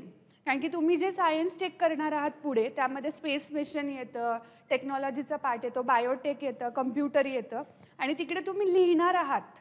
So तिथे कन्सेप्ट पाहिजे. आणि जेव्हा तुम्ही प्रिलिम्सला सायन्स करणार आहात तिथे तुम्हाला फॅक्ट पाहिजे. म्हणजे मी विचारलं की अँटीऑक्सिडंट विटॅमिन कुठला आहे तर विटॅमिन C हे माहिती पाहिजे. फॅक्टर 8 कशाशी संबंधित आहे, हिमोफिलियाशी संबंधित आहे, माहितीच पाहिजे. मग तिथे कॉन्सेप्ट कितीही क्लिअर असतील तर मग काहीच उपयोग नाही. सो आपण जेव्हा जनरल सायन्स डील करणार आहोत तो आपण कंपल्सरी स्ट्रिक्टली प्रिलिम्सच्या व्ह्यूने डील करणार आहोत. ओके. अजून एक गोष्ट की UPSCला आपण NCERTs वाचतो राईट. तर जनरल सायन्सला NCERT सोबत थोडासा आपल्याला स्टेट बोर्ड महाराष्ट्र स्टेट बोर्डचा पण रेफरन्स द्यावा लागतो कारण की बरेचसे फॅक्ट्स स्टेट बोर्डमध्ये जशाचे तसे MPSC विचारते. ओके. आता ह्याला अप्रोच कसा असणार आहे आपला तर फर्स्ट ऑफ ऑल आपण लेक्चर थ्रू जाणार आहोत. आपले व्हिडिओ लेक्चर्स आहेत, मी स्वतः इथे तुम्हाला शिकवणार आहे. कॉन्सेप्ट तर मी शिकवेनच कारण की सायन्स विदाऊट कॉन्सेप्ट कधी संपत नाही. पण त्यामध्ये कुठल्या फॅक्ट्स तुम्हाला पाठ करायचे आहेत, कुठली फॅक्ट कुठे कशी यूज करायची आहे. सायन्स हे लॉजिकवर जास्त चालत नाही. म्हणजे प्रश्न इतका फॅक्च्युअल असतं ना की तुम्ही काहीच लॉजिक लावू शकत नाही. तर कुठे कुठे तुम्हाला पाठांतर करायचं आहे, कुठे तुम्हाला बेस घेऊन जायचं आहे, ह्या सगळ्या गोष्टी तुम्हाला आम्ही आमच्या लेक्चरमध्ये क्लिअर करू. But the first thing is की प्रिलिम्स आणि मेन्सला थोडंसं वेगळं ठेवा आत्तासाठी. तुम्ही मेन्स करताय, ऑप्शनल करताय, वेल अँड गुड, केलाच पाहिजे. पण प्रिलिम्सला इतकं पण इग्नोर करू नका की मी मेन्स केलं आहे, माझं ऑप्शनल झालं आणि मी आन्सर लिहितोय म्हणजे मला प्रिलिम्स बसलं की क्लिअर होईल. नो. कारण की इथे 20 मार्क म्हणजे 20 क्वेश्चन म्हणजे 40 मार्क. 40 मार्क तुमचं फ्युचर डिसाईड करतात. अक्षरशः मुलांना 4च प्रश्न बरोबर येतात, 4 ते 5. आत्ताची जी MPSCची मुलं आहेत. का? तर सायन्स अवघड नाही आहे. सायन्सची भीती आहे, फोबिया आहे की सायन्स काही विचारते. काय करतात मुलं, म्हणजे 20 प्रश्न आले ना, 20 प्रश्नांपैकी 5 प्रश्न असे असतात ना जे मलाही सुटत नाही. मी 13 वर्षापासून सायन्स शिकवते, मलाही येत नाहीत ते प्रश्न. ते कुठून तरी ऑफबीट विचारलेले असतात. मग ते 5 प्रश्न हायलाईट करायचे आणि आयोगाने एवढं डिफिकल्ट सायन्स विचारलं, कुठून विचारलं. पण ते जे राहिलेले 15 आहेत ना, ते 15चा कोणीच विचार करत नाही. मी ते 15 पैकी तुम्हाला मोजून दाखवते. 9 ते 10 प्रश्न डायरेक्ट स्टेट बोर्ड आहेत. त्या पानावरनंच असाच तसा उचललाय. मग जर ते 9 ते 10 प्रश्न आपण डील करू शकत असू, तर why to think of that 5 questions ना. तर पहिली गोष्ट सायन्सचा फोबिया जो असतो तो मनातनं काढायचा. आणि त्यासाठी आम्ही इथे लेक्चर घेतो. म्हणजे आमचं काम काय आहे की तुम्हाला कॉन्सेप्ट सांगणं, त्याचबरोबर सर्वात पहिले की ती भीती काढणं तुमच्या मनातनं की तो सब्जेक्ट डिफिकल्ट नाही आहे. ॲक्च्युली तो सब्जेक्ट आहे जो तुम्हाला रेसमध्ये घेऊन येतो. ओके. दुसरी गोष्ट ही की जेव्हा आपण सायन्स करणार आहोत तर first thing basic books will stick to NCERT state board. हा सगळा डेटा आपण आपल्या लेक्चर्समध्ये, आपल्या स्लाइड्समध्ये पूर्ण कंपाईल केला आहे. तुम्हाला एक्स्ट्रा काही एफर्ट्स घ्यावे लागत नाही. आम्ही होमवर्क देतो की जाऊन हे इकडून वाचा, तेवढंच तुम्हाला करावं लागतं. अदरवाईज सगळ्या गोष्टी आपल्या लेक्चरमध्ये कव्हर होतात. तुमचे सगळे डाऊट्स कव्हर होतात इथे.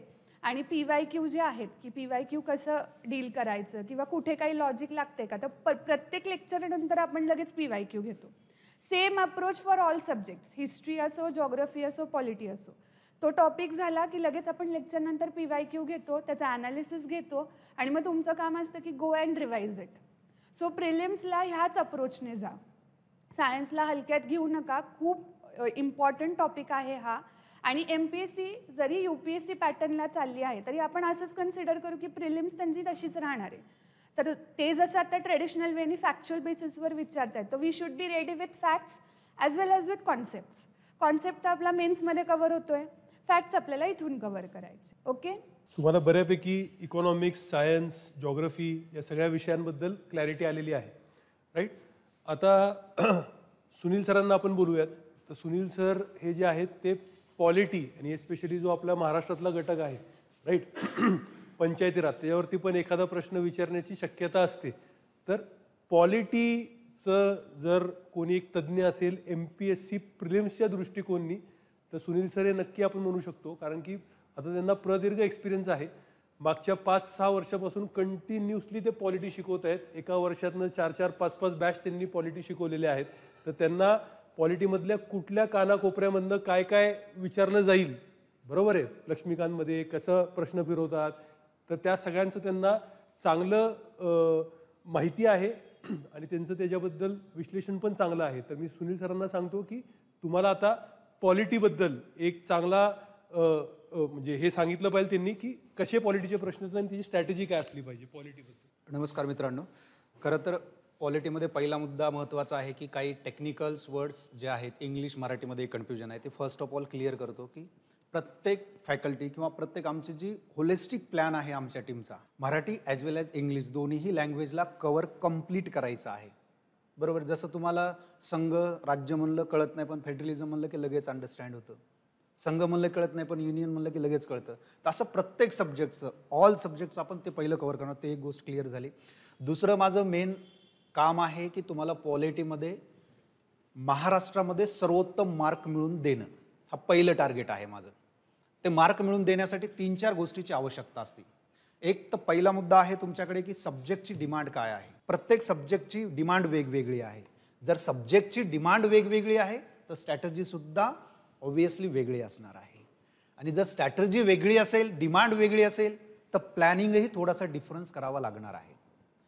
सो तुम्हाला जर या प्रवासामधनं गो थ्रू करायचं असेल आणि फर्स्ट अटेम्प्टमध्ये होनरेबली पास व्हायचं असेल, म्हणजे सन्मानजनक, तुम्ही छाती ठोकपणे प्रिलिमिनरीच्या बाहेर आल्याच्या नंतर जेव्हा म्हणू शकता की करा आन्सर की चेक, मेन्सची तयारी करतो, त्याला म्हणतात ॲटिट्यूड. ते पॉझिटिव्ह ॲटिट्यूड आहे की प्रिलिमिनरीच्या बाहेर आल्याला कळलं पाहिजे मला की कोणताही व्यक्ती मला मेन्सला एंट्री करण्यापासून रोखू शकत नाही. मग 2 आन्सर की जेऊ द्या, 3 आन्सर की जेऊ द्या, हे माझं टार्गेट आहे. बरं, हे एका सब्जेक्टवरती आहे का? बिलकुल नाही आहे. हे ऑब्व्हियसली तुमचं आणि पूर्ण टीमचं वर्क आहे आणि ते वर्क कशावर असलं पाहिजे? प्रॉपर बेसवरती असलं पाहिजे. आणि प्रॉपर बेससाठी जसं विनीत सर आहेत, अफनान मॅडम आहेत, मी आहे, प्रिलिमिनरी पूर्ण फोकस करणार आहोत. सरांनी तर तुम्हाला ऑब्व्हियसली प्रॉमिस केलेलं आहे, नीरव सरांनी, की तुम्ही फक्त एक कट ऑफ पार करा, बाकी जीवनाचा कट ऑफ नीरव सर पार करणार आहे तुमच्या. तो सिंपल मुद्दा आहे. पहिला मुद्दा इथे आपण फोकस करणार आहोत. महाराष्ट्र आयोगाने तर फार आपल्याला एका लाईनमध्ये सांगितलेलं आहे. हा सिलेबस आहे एका पेजमध्ये प्रिलिमिनरीचा. त्यामुळे आपल्याला होलिस्टिकली अप्रोच घ्यायचा आहे की Maharashtra plus Indian polity. Indian polity म्हणजे काय? पहिला मुद्दा इंडियन पॉलिटी. त्यामध्ये कॉन्स्टिट्यूशनचा रोल काय आहे? ॲडमिनिस्ट्रेशन्स किंवा बरेच जण म्हणतात राज्यघटना, राज्यव्यवस्था, बरोबर आहे, किंवा कोणी कोणी म्हणतं वेगवेगळे आहेत, संविधान म्हणतात बरेच जण. तर या सब्जेक्टचं संविधान, राज्यव्यवस्था किंवा पॉलिटी किंवा इंडियन पॉलिटी हे वेगवेगळे शब्द काय आहेत आणि त्यांचं महत्त्व कसं आहे हे पहिलं पटवून देणार आहे मी. दुसरं, माझ्या लेक्चर्समध्ये initial important part of the constitution एकदम क्रिस्टल क्लॅरिटी आहे माझ्या माइंडसेटमध्ये, की जसं की सगळ्यात पहिले कुठली घटना बनत असेल तर सगळ्यात पहिले आपण देश बघतो, म्हणून पार्ट 1 आहे. नागरिक इम्पॉर्टंट आहे म्हणून पार्ट 3 आहे. नागरिकांना काहीतरी राईट असतील तर ते त्या देशामध्ये सुरक्षित राहतील म्हणून पार्ट 3, आणि नागरिकाचं वेलफेअर स्टेट करायचं म्हणून पार्ट तुमच्याकडे 4 आहे. पण एवढं सगळं नागरिकांना मिळतंय त्या देशाच्या अंतर्गत म्हणून त्यांचे सुद्धा काही कर्तव्य आहेत असं नेक्स्ट लेवलला वाटलं म्हणून नंतर अमेंडमेंट करून आपण फंडामेंटल ड्युटीज आणल्या. इनिशियल पार्ट आहे ते मित्रांनो. काही वीकर सेक्शन आहेत, जसा भाग 10 आहे तुमचा SC/ST साठी डील करतं, भाग 16 आहे रिझर्वेशन बद्दल थोडंसं बोलतं. हे सगळं सिटीजनला सिक्युअर करण्याचा प्रयत्न करतं for welfare state. So first of all my mindset is very clear about first initial important of constitution like Indian polity. मी त्यालाच डील करणार आहे, दॅट्स इट. याचा प्लॅन कम्प्लिटली 10 तासामध्ये 5-6 बीट इथं डेफिनेटली येतात, बरोबर आहे. त्यामध्ये थोडंसं हिस्टोरिकल बॅकग्राऊंड आहे, ॲक्ट्स आहे, थोडीशी जर्नी आहे कॉन्स्टिट्यूशनची, हे सगळं मी इथे क्लिअर करणार आहे. पॉलिटी, गव्हर्नन्स असं शब्द आहे तिथे, पण एवढं गव्हर्नन्सवरती जात नाही, थोडंसं ॲडमिनिस्ट्रेटिव्ह लेवलला एवढं डिपली जात नाही. पण पॉलिटीमध्ये ॲक्च्युअली गव्हर्नमेंटची सिस्टीम, कारण कुठल्याही देशामध्ये जर नागरिक आहे, देश आहे आणि तो बॉर्डर लॉकड आहे, तर त्या देशामध्ये गव्हर्नन्स किंवा शासन असणं गरजेचं आहे. म्हणून आपल्याला डील करायचा आहे भाग पुढे सेकंड पार्टमध्ये, ज्याला पॉलिटी ॲक्च्युअल म्हणतो किंवा पॉलिटिक्स किंवा राजकारण म्हणतात. त्यामध्ये आपण कम्प्लिटली 10 ते 15 आवर्समध्ये म्हणजे 7-8 सेशन्स होतील. त्यामध्ये आपण भाग 5 ज्यामध्ये सेंट्रल गव्हर्नमेंट आहे, भाग 6 ज्यामध्ये स्टेट गव्हर्नमेंट आहे, 7 जो डिलीट झालेला आहे बी प्रकारचे स्टेट होते, 8-9 थोड्याशा प्रमाणात लोकल गव्हर्नमेंट आणि युनियन टेरिटरी. ही कंप्लीट शासन स्तरावरती चालणाऱ्या ॲक्टिव्हिटी आहे. मग त्यामध्ये parliament, executive body, state parliament किंवा आपण विधिमंडळ म्हणतो, हे सगळं कव्हर करणार आहोत. क्लिअर झालं? एकदम क्लिअर आहे. कधी कधी घटनेमध्ये अशा गोष्टी घडलेल्या आहेत की इंटर स्टेटवरती सेंट्रल आहे आणि लोकल लेवलला वेगवेगळे स्टेट आहेत. ॲडमिनिस्ट्रेटिव्ह गोष्टीसाठी आपण स्टेटमध्ये विभागणी केलेली आहे. तर त्यांचं जे बिटवीन रिलेशन आहे आणि त्यामध्ये कॉन्स्टिट्यूशनल आणि नॉन कॉन्स्टिट्यूशनल जे काही प्रोव्हिजन्स आहेत त्यावरती डील करण्यास साधारणतः 10 ते 15 तासाचं हे सेशन असणार आहे. म्हणजे 7-8 सेशन आपण म्हणू शकतो लेक्चर्स वाईज. इथे आपण 11 भाग, 12 भाग, 13 भाग, 14 भाग, 15 ए, 14-15 ए, 15 आहे, 14 ए आहे. त्याच्यानंतर 16 ऑलरेडी आपण बघितलेलं आहे. इथपर्यंत आपली जर्नी 15पर्यंत आपण आलेलो आहोत, 15-16, बरोबर आहे. आणि 17 सुद्धा जे लँग्वेजमध्ये आहे, स्टेट आणि नॅशनल, सुप्रीम कोर्ट वगैरे लँग्वेज आहे, हे मी कव्हर करणार आहे. साधारणतः हे क्लॅरिटी तुमच्या माइंडसेटमध्ये असली पाहिजे. क्लिअर आहे? कारण लक्ष्मीकांतमधलं कुठलंही रँडम पेज ओपन करून कुठलाही रँडम तुम्ही चॅप्टर किंवा इव्हन कोणत्याही बुकमध्ये वाचलं तर तो रँडमनेस जास्त आहे, बरोबर आहे. त्याला रिअरेंज करायचं आहे. पहिला मुद्दा काय माझं? रिअरेंज करणं. हे रिअरेंज जसं आपण करू तसं या कॉन्स्टिट्यूशनचं एक असं आहे की कधी कधी आपत्कालीन परिस्थिती आली तर काही गोष्टी कॉन्स्टिट्यूशनमध्ये त्याला सिक्युअर करण्यासाठी ॲड केलेल्या आहेत. जसं की काही घडलं तर एमर्जन्सी असली पाहिजे म्हणून भाग 18 आहे, बरोबर आहे. भाग 19मध्ये काही अर्थ लागत नसेल तर ती गोष्ट आहे. 20मध्ये इन केस असं झालं की घटनेमध्ये काही वाटलं आपल्याला चेंजेस करायची गरज आहे, कारण काल परत्वे बदलणं हे लिव्हिंग डॉक्युमेंट आहे, बरोबर आहे. हे सतत बदलत राहणं आहे, काळानुसार बदल गरजेचा आहे म्हणून भाग 20 आहे, बरोबर आहे. 21-22 अशा प्रकारे हे आपण कम्प्लीट कॉन्स्टिट्यूशन करणार 4 पार्टमध्ये. Got it? क्लॅरिटी आहे सर्वांना? याच पद्धतीनं माझ्या प्लॅनिंगचं सेशन असणार आहे. आणि बाकी मग कॉन्स्टिट्यूशन असेल, interstate political system, local government, other important constitutional provision, right आणि इश्यू, असा तुमचा ETC म्हणून आयोगाने तुम्हाला गिफ्ट दिलेला आहे. ETC इत्यादी प्रकारचं काम करा किंवा अभ्यास करा. मग तो तुमच्यावरती डिपेंड आहे. आणि तुम्हाला कशा कोणावरती डिपेंड राहायचं आहे? ज्या व्यक्तींनी त्या गोष्टीमध्ये रिसर्च केलेलं आहे, एक्सपिरियन्स्ड आहे, ते डॉक्युमेंट उचलायचं आहे आणि तशा पद्धतीनं ट्रॅक ठरवायचा आहे. त्यालाच एक्झॅक्ट काय म्हणलं, मी पहिल्यांदा सुरुवात करतानाच सांगितलं होतं की काय आहे, एक तर प्रत्येक सब्जेक्टची स्ट्रॅटर्जी वेगळी आहे, प्रत्येक सब्जेक्टची डिमांड वेगळी आहे, त्यासाठी प्रत्येक सब्जेक्टनुसार प्लॅनिंगची गरज आहे. आणि मी जे सांगितलं ती केवळ आणि केवळ काय आहे, प्लॅनिंगच आहे. आणि एक्झिक्यूट करणं कुणाचं काम आहे, तुमचं आहे. सपोर्ट कुणाचा आहे, माझा आहे. So all of you thank you. सर्वांनी व्यवस्थित प्लॅन ऐकला असेल. नीरव सर पुढं डे टू डेचा प्लॅन आहे. डे टू डे कारण खूप टीमनी मेहनत करून त्या डेला डिझाईन केलेलं आहे. इवन एक सिंगल डे सुद्धा सोडलेला नाही की त्या दिवशी तुम्हाला वर्क नाही आहे. तर Nirav sir day to day प्लॅनबद्दल पुढे बोलतीलच. आता मला असं वाटतं तुम्हाला सगळ्या सब्जेक्टबद्दल आणि त्यांच्या फॅकल्टीबद्दल क्लॅरिटी आली असावी. आपल्याला माहिती आहे की state services preliminary examination 2 paper आहेत, पेपर 1, पेपर 2, राईट. हे बेसिक आहे खूप, हे सगळ्यांना ऑलरेडी माहिती आहे. हे आपण एकदमच यू कॅन से कन्सिडर करून चालू शकतो, राईट. अभ्यासक्रम सिलेबस हा पण आपण बघितला असावा, राईट. आता जर आपण इथं प्रश्न बघितले तर आपलं स्ट्रॅटेजी कशी असणार आहे, तर आपलं 7 एप्रिलपासून जी आपली बॅच चालू होत आहे, सकाळी 8:30 वाजता हे लेक्चर असणार आहेत. सकाळी 8:30 वाजता हे लेक्चर असणार आहेत, राईट. आणि हे सोमवार ते शनिवार हे लेक्चर असणार आहेत. तुम्ही ज्या कक्षामध्ये बसलेले आहेत, आरंभ कक्ष, तिथेच हे जे लेक्चर्स तुम्हाला होणार आहेत. तर 7 एप्रिल ते 24 मे आपलं स्ट्रॅटेजी जर आपण बघितली तर आपल्याला काय दिसतं इथं, इतिहास आणि पॉलिटी येतं तुम्हाला लक्षात. तर यावरती आपला मेजर फोकस असणार आहे, राईट. आता हे कसे एकूण तास आपण विभाजन करतोय ते बघा. पुढं मे ते जुलै आपण परत भूगोल, पर्यावरण, अर्थशास्त्र, सामान्य ज्ञान ह्याच्यावरती आपण फोकस करतोय. आणि शेवटी आपण काय ठेवलेलं आहे, चालू घडामोडी व सीसॅट आपण हे शेवटी ठेवलेले आहेत, राईट. का, कारण की त्याला तेवढं म्हणजे महत्त्व त्याप्रमाणे आहे म्हणून त्याला आपण शेवटी ठेवलेले आहेत. आपल्याला एक लक्षात आलं पाहिजे की जशी अशी परीक्षा जवळ येते मित्रांनो, राईट, तसं काय होतं की आपलं नवीन शिकण्याचं जे काही कॅपॅसिटी ती कमी होते. आपलं स्ट्रेस किंवा आपली एन्झायटी किंवा आपला जो प्रेशर आहे ते वाढत जातं. म्हणून एकंदरीत मी नेहमी असं सुचवतो की आपल्याला जो सगळ्यात डिफिकल्ट सब्जेक्ट वाटतोय किंवा आपल्याला जो सगळ्यात अनकम्फर्टेबल सब्जेक्ट वाटतोय तो तुम्ही लवकर चालू करून घ्या, येतं लक्षात. आणि keep the easiest subject at the end. चालू घडामोडी शेवटी का ठेवायचे, कारण की तिथपर्यंत आपल्याला बऱ्याच कालावधीचे चालू घडामोडी होऊन गेलेले असतात. आपल्याला शेवटी रिवाईज करायला सोपे पडतात आणि ते शॉर्ट टर्ममध्ये आपल्याला रिवाईज करायचे. परत चालू घडामोडीबद्दल परत एक गोष्ट तुम्हाला सांगू इच्छितो मित्रांनो. आता नवीन डिस्क्रिप्टिव्ह पॅटर्न आहे, बरंच मटेरियल मार्केटमध्ये येईल. तुम्ही कुठल्याही चालू घडामोडीचं मटेरियल हातात घेऊ नका. हे सगळं चालू घडामोडीचं जे मटेरियल आहे, जे नवीन येईल, राईट, जे UPSC इन्स्पायर्ड असेल, जे जे विजन इन्स्पायर्ड असेल, राईट, विजनचं येतं ना UPSCला, किंवा दृष्टीचं मटेरियल येतं किंवा बाकीचे जे मटेरियल येतात, तुम्ही काही वाचू नका मित्रांनो. That is just going to be waste of time. तुम्हाला आता काय करायचं आहे, पूर्वपरीक्षा पास व्हायची मित्रांनो.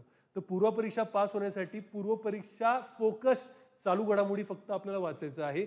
जे मेन्स रिलेटेड चालू घडामोडी आहेत किंवा करंट अफेअर्स आहेत ते आपल्यावरती सोडा, आपण मेन्स मॉड्यूलमध्ये कव्हर करून टाकू किंवा तुम्हाला नोट्स देऊन टाकू त्या गोष्टींचे.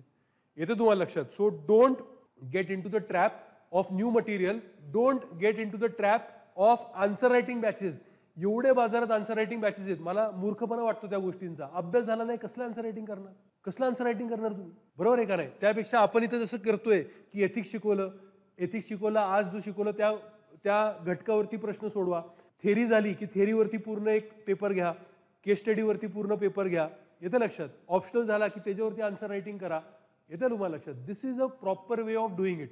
तर चालू घडामोडी आणि मग इथं बघा रिव्हिजनचा तुम्हाला वेळ दिलेला आहे, राईट. रिव्हिजन जो आहे तो, राईट. तर असं 24 इथं बघा ऑगस्टपर्यंत आपण मोस्टली फ्री होतोय. जास्ती करून तर जुलैमध्येच आपण फ्री झालेलो आहे, राईट. जुलै, त्यानंतर ऑगस्ट सप्टेंबर 2 महिने तुमच्यासाठी एकदम निवांत आहेत. 2 महिने तुमच्यासाठी कसे आहेत, एकदम निवांत आहेत, जिथं तुम्ही रिव्हिजनवरती जास्तीत जास्त भर देऊ शकता. आणि त्या 2 महिन्यामध्ये जास्तीत जास्त तुम्ही काय करायचे, बरोबर आहे. तर जसं तुमचा सब्जेक्ट पहिले पॉलिटी आणि इतिहास आहे, बरोबर आहे, तर त्याचे टेस्ट लगेच ठेवण्यात आलेले आहेत तिथं बघा. मग अर्थशास्त्र असेल, भूगोल, पर्यावरण, विज्ञान आणि मग असे टेस्ट.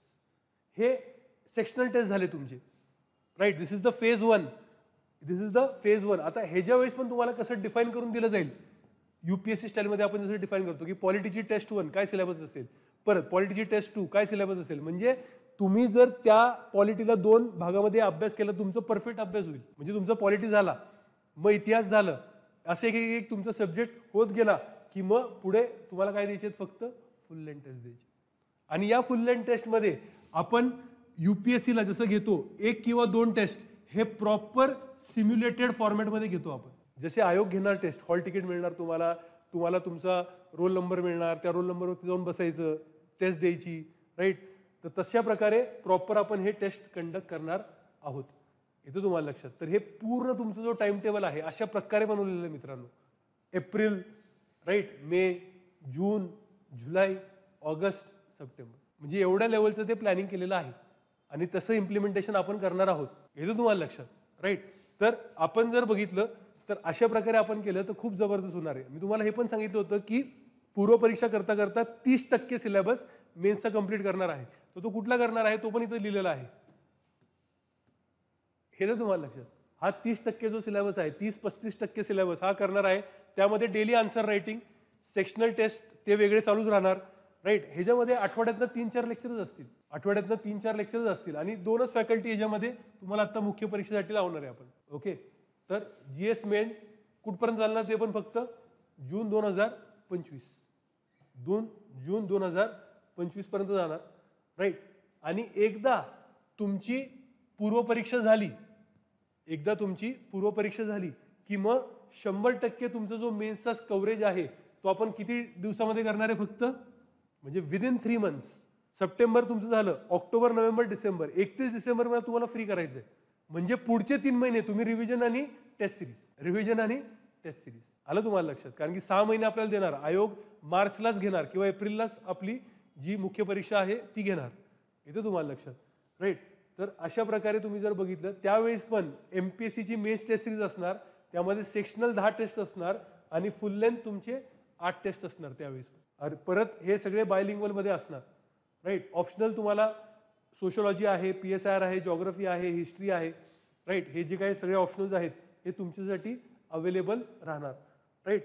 आणि ह्याच्याबरोबरच जसं मी तुम्हाला यू कॅन से प्रॉमिस केलेलं होतं, डेली आन्सर रायटिंगसाठी आम्ही विद्यार्थ्यांना असं हे पुस्तक देतोय, राईट. किंवा हे डेली आन्सर रायटिंगचं आमचं पुस्तक आहे, ज्यामध्ये जे मेन्स पूर्ण बॅच घेत आहेत, राईट. तर ते काय करू शकतात या डेली आन्सर रायटिंगमध्ये, की रोज जो काय प्रश्न दिलेला आहे क्लासमध्ये तो इथं लिहून, खाली उत्तर लिहून त्याचं स्कॅन करून जसं तुम्ही टेलिग्रामच्या आपल्या ग्रुपवरती पाठवता, ते खूप गरजेचं आहे मित्रांनो. कारण की मी तुम्हाला स्टार्टिंगला सांगितलं होतं की तुम्हाला जर ही परीक्षा क्लिअर करायची असेल तर एक गोष्ट लक्षात ठेवा, कॉम्पिटिशन ही फक्त या क्लासमध्ये नाही आहे.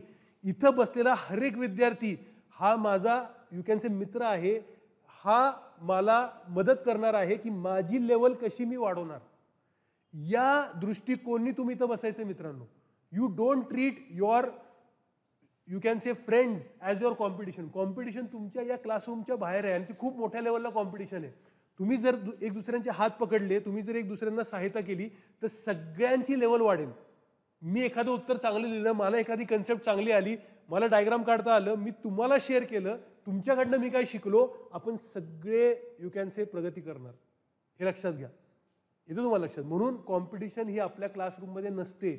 आम्ही जेव्हा UPSC अभ्यास करायचो, more than 30 students have cleared UPSC आणि सगळ्या लेवलला IAS, IPS, फॉरेन सर्व्हिस, ढिगाणी रेव्हेन्यू सर्व्हिस ऑफिसर्स आहेत.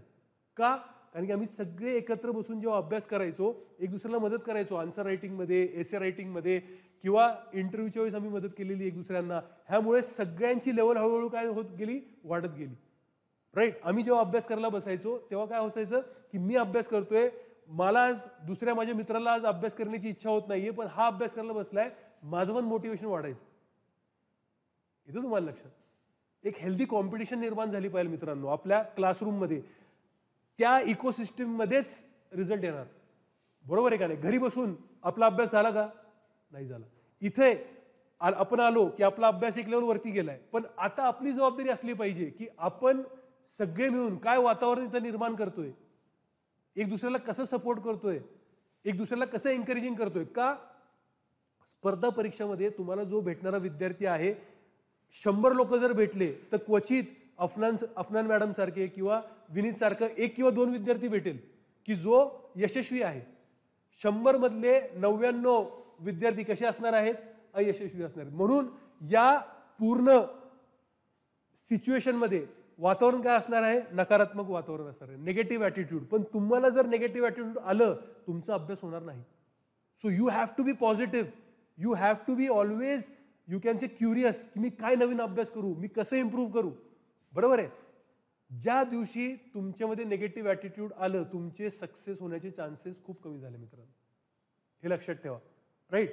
बाकी तुम्हाला जे नोट्स आहेत मेन्स किंवा प्रिलिम्सच्या दृष्टिकोनाने, असे सगळे नोट्स आपले बायलिंग्वल सगळ्या टॉपिकचे नोट्स आहेत. बघू शकता तुम्ही. इंडियन इकॉनॉमीचे पण नोट्स ऑलरेडी रेडी झालेले आहेत. कारण की आता जे जुना पॅटर्न आहे, बरोबर आहे, ऑब्जेक्टिव्ह पॅटर्न तुम्हाला फक्त प्रिलिमसाठी आहे. तर ऑब्जेक्टिव्ह पॅटर्नचे जे तुमचे इकॉनॉमिक्सचे नोट्स तुम्ही आत्तापर्यंत वाचताय ते फक्त प्रिलिमसाठी तुम्हाला लागू होतील. मेनसाठी कम्प्लिटली तुम्हाला नवीन प्रकारचे नोट्स यासाठी लागणार आहे. राईट. आधुनिक भारताचा इतिहासाचं पण आहे आणि मानवी भूगोल वगैरे जे नवीन टॉपिक्स आहेत त्यासाठी पण आहे. राईट. हे जे कंटिन्युअस प्रोग्रेस मॅपिंग जर्नल आहे, सगळ्यांनी नेहमी ठेवायची आहे. कुठल्याही शिक्षकाला ते भेटायला आले तर त्याकडनं हे भरून घ्यायचं आहे. तुम्ही पण भरायचं आहे. तुमचे सगळे मार्क ह्याच्यामध्ये ॲड करून घ्यायचे आहेत. आणि हे आत्ता कामाचं नाही आहे, बट जेव्हा मेन्सचा तुम्ही अभ्यास चालू कराल, राईट, तेव्हा हे कामाचं आहे. जसं जसं सिलेबस होत चाललं आहे तसं जसं टिकमार्क करत तुम्हाला जायचं आहे. तर बरंच आपण मेहनत घेणार आहोत. पण या प्रोग्रामचं जे यशस्वी हे प्रोग्राम ठरेल का नाही ठरणार, हे आमच्या मेहनतावरती तर 100% अवलंबून आहे. पण आमच्या मेहनतापेक्षा जास्ती मेहनत तुमची असणार आहे, तुमची लागणार आहे. जसं मी सांगितलं, तुम्हाला एक वातावरण निर्माण करायला लागणार आहे एच व्ही देसाई या स्पर्धा परीक्षा केंद्रामध्ये. पॉझिटिव्ह वातावरण, हेल्दी कॉम्पिटिशन, एक दुसऱ्याला मदत करण्याचं वातावरण हे निर्माण करायला लागणार आहे. राईट. आणि शेवटी मी तुम्हाला सांगू इच्छितो मित्रांनो, तुम्ही कधी विचार केला का की आपण समजा महाभारत बघितलं, बरोबर आहे, तर महाभारतमध्ये एकचे एक म्हणजे खूप ग्रेट लोक होते. बट जेव्हा भगवद्गीता, जे आपण म्हणतो की सगळ्यात जो जबरदस्त मेसेज आहे देवाला द्यायचा होता, तो देवानी तो मेसेज कोणाला दिला, अर्जुनला दिला. बरोबर आहे. धृतराष्ट्राला का नाही दिला, बरोबर आहे, दुर्योधनला का नाही दिला, युधिष्ठिर राजा होता ना त्याला का नाही दिला, किंवा मोठे मोठे अजून लोक होते त्यांना का नाही दिला. कारण की मित्रांनो एक लक्षात ठेवा, गुरु शिष्य जी परंपरा असते, बरोबर आहे, आपला जो शिष्य आहे ना, शिष्य तो अर्जुनासारखा असायला पाहिजे मित्रांनो. फोकस खूप जबरदस्त आहे. आणि दुसरं, अर्जुनला भगवद्गीताची गरज का भासली, कारण की जेव्हा त्यांनी त्या युद्धभूमीमध्ये बघितलं की मला कोणाबरोबर लढायचं आहे, तर मला माझ्या गुरुबरोबर लढायचं आहे, मला माझ्या आजोबांबरोबर लढायचं आहे, जे आजोबा सगळ्यात जास्ती प्रेम मला करतात त्यांच्यावर लढायचं, मी कसं लढू. म्हणजे तो असा व्यक्ती होता मित्रांनो की तो पूर्ण गुरुला आपला श्रेष्ठ मानायचा. बरोबर आहे का नाही. तर अशा प्रकारे तुमचं जर तुमच्या गुरुप्रती तेवढं फोकस असेल, तुम्ही जर त्या गुरुप्रती तुम्हाला वाटत असेल की हाच मला हे जे काही युद्ध आहे या युद्धामधनं यशस्वीरित्या बाहेर काढणार आहे, तर त्या गुरुला तुम्हाला मार्गदर्शन करण्यासाठी किंवा त्या गुरुला तुम्हाला चांगलं ज्ञान देण्यासाठी किंवा त्या गुरुला तुमच्यासाठी जास्ती मेहनत करण्यासाठी, राईट, त्याला भाग पाडेल. जर तुम्हालाच तुमच्या गुरूंबद्दल आशंका असेल किंवा तुम्हाला कॉन्फिडन्स नसेल त्या गुरुबद्दल, किंवा तुमची त्याबद्दल एक आपली चांगली भावना नसेल, राईट, एक आस्था नसेल, तर तुम्ही पुढे जाणार नाही मित्रांनो.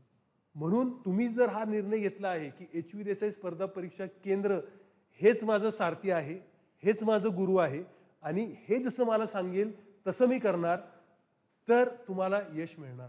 कारण की या इंटरनेटच्या जगात खूप सारे तुम्हाला यू कॅन से गुरु भेटतील, सापडतील. एक एक व्हिडिओ म्हणजे गुरु आहे. तुम्ही तेवढ्या लोकांना जर फॉलो केलं तर तुम्ही कोणालाच फॉलो करत नाही मित्रांनो. तुम्ही नेहमी कन्फ्यूज अवस्थेत असेल, तुम्ही नेहमी तुम्हाला वाटत असेल काय करू, हे करू, हे करू, हे करू. पण जर तुम्ही एच व्ही देसाईला येत असाल तर एकदम क्लॅरिटीने या, I am just going to do what this plan is going to tell me to do. येतं तुम्हाला लक्षात. आणि तुम्हाला असं वाटतं की ह्याला, या प्रोग्रामला आपण अजून कसं बेटर करू शकतो, तर मी तुम्हाला नेहमी सांगत असतो की मी ओपन आहे, तुम्ही माझ्याकडे या, भेटा, सांगा, आपण त्यामध्ये अजून इम्प्रूव्हमेंट आणू, अजून काही गोष्टी चेंज करू, बेटर करू त्याला.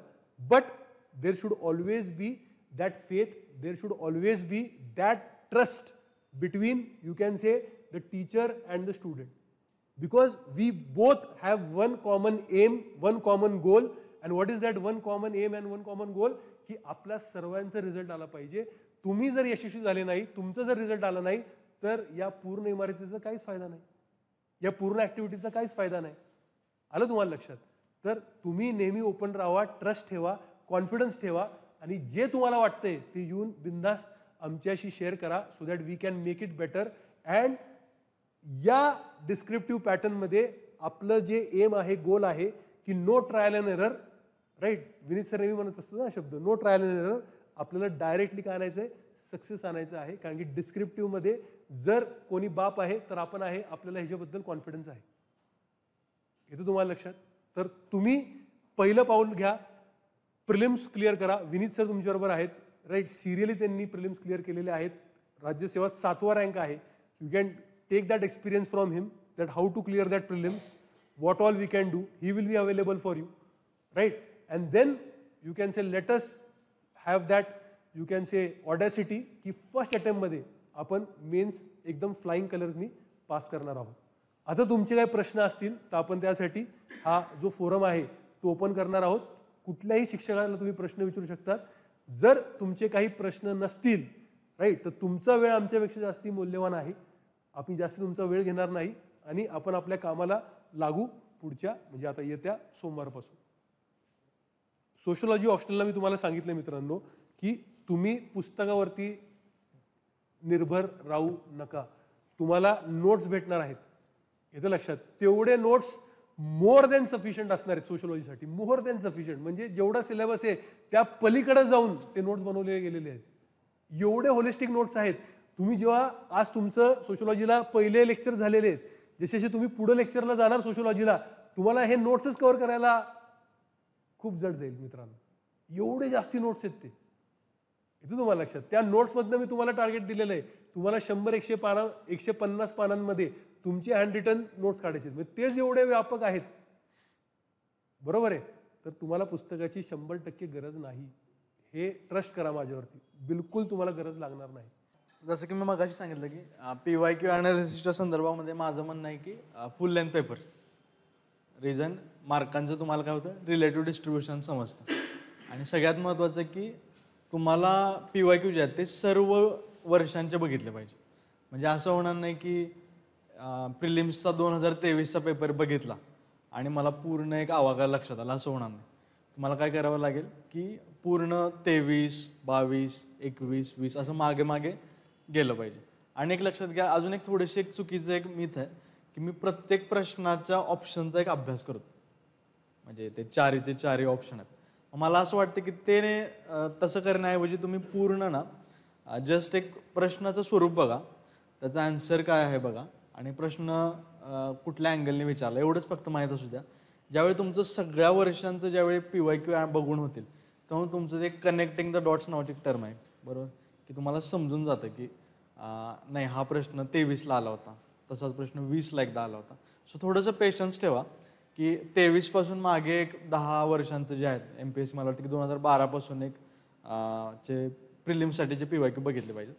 तर 23 ते 12 ज्यावेळी तुम्ही जाता त्यावेळी ओव्हर द टाईम तुम्हाला त्यातलं पूर्ण पिक्चर जे आहे ते क्लिअर होतं, ठीक आहे? आणि हे 2-3 वेळा ज्यावेळी तुम्ही बघता त्यावेळी ते आपोआपच तुम्हाला ते गोष्टी ज्या आहेत त्या क्लिक होतात. आणि सगळ्यात महत्त्वाचं ॲनालिसिस, विशेषतः ॲनालिसिस म्हणजे असं काय, म्हणजे तर ही खूप अशी वेग टर्म आहे ॲनालिसिस, बरोबर?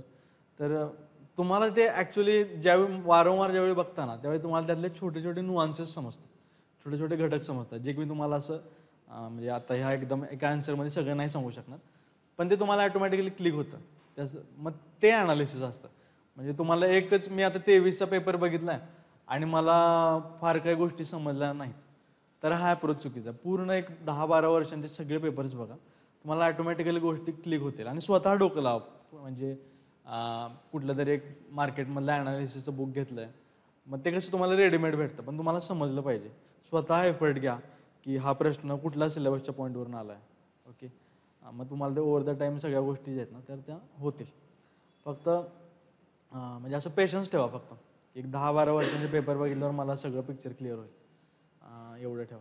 पण PYQ डेली करा, डेली 100 to 150 PYQ डेली, म्हणजे आजचा दिवस जर तुम्ही ठरवलं की स्पर्धा परीक्षा करायचं तर तिथपासून डेली ते करत राहा.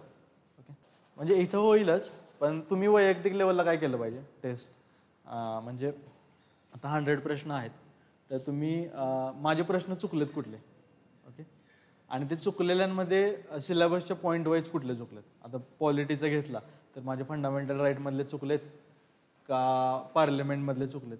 बरं, चुकलेल्यामध्ये सुद्धा तुम्ही 2 कॅटेगरी केली पाहिजे.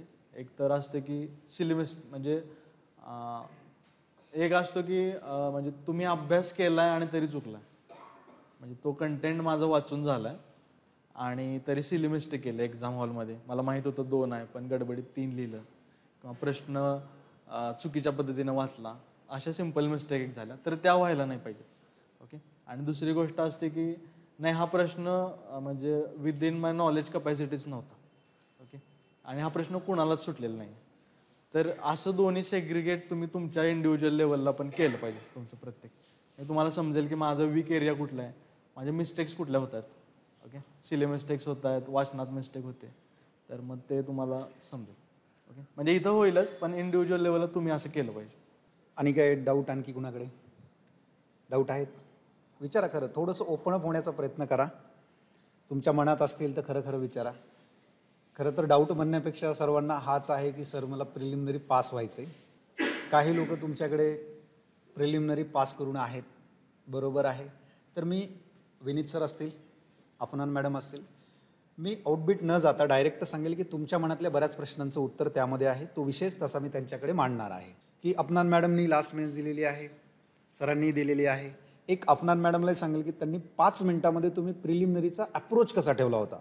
सो तुम्हाला एक रोडमॅप मिळेल की what to do or not to do, बरोबर आहे. आणि ही थोडीशी अंदर की बात आहे, म्हणजे त्यांना आपण खरंच विचारूया की मॅडम काय करायला पाहिजे. तर त्यांना मी विनंती करतो की त्यांनी 5 मिनिटामध्ये तुमचाच प्रवास सांगा की तुम्ही काय प्लॅन केला होता. ओके, बेसिकली प्रिलिम्ससाठी 100 क्वेश्चन्स 200 मार्क्स. सो जसं विनीत सरांनी सांगितलं, PYQ ॲनालिसिस हे खूप इम्पॉर्टंट असतं. आणि PYQ ॲनालिसिस म्हटलं की जसं त्यांना कन्फ्युजन झालं की नक्की PYQ ॲनालिसिस म्हणजे करायचं काय, तर ते तुम्हाला ओव्हर द टाईम ती प्रोसेस कळते.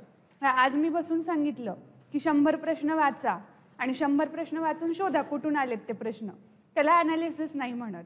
आज 100 प्रश्न केले किंवा 50 केले, उद्या 50 केले, त्याच्यानंतर जेव्हा आठवड्याभरानंतर तुम्ही ते प्रश्न वाचून वाचून पुढे जाता तेव्हा कळायला लागतं की अरे जॉग्रफीमध्ये ना हे फिजिकल जॉग्रफीवर जास्त विचारतात. आपण इकॉनॉमिक्समध्ये हे डायरेक्ट आकडेवारीवर विचारतात की ह्या वर्षी दारिद्र्य किती होतं, कोणती समिती होती, त्या समितीचा अध्यक्ष कोण होता. तर तुम्ही जेव्हा हळूहळू पुढे जाताना तसं तुम्हाला ते क्वेश्चन सॉल्व्ह करताना एक पॅटर्न कळतो.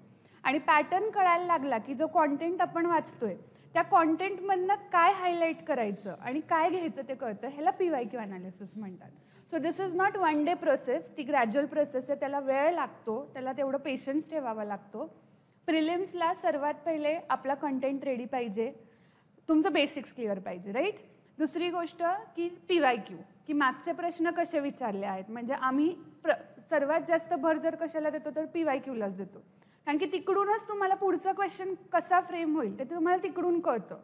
समजा आयोग आता मागचे 2 वर्ष एखाद्या टॉपिकवर सतत प्रश्न विचारते, तर प्रेडिक्शन हे असतं की ह्या वर्षी त्याच्यावर प्रश्न येईल. मग कसा प्रश्न येईल की आता दारिद्र्य आहे तर दारिद्र्यावर समिती आणि त्याचे आकडे.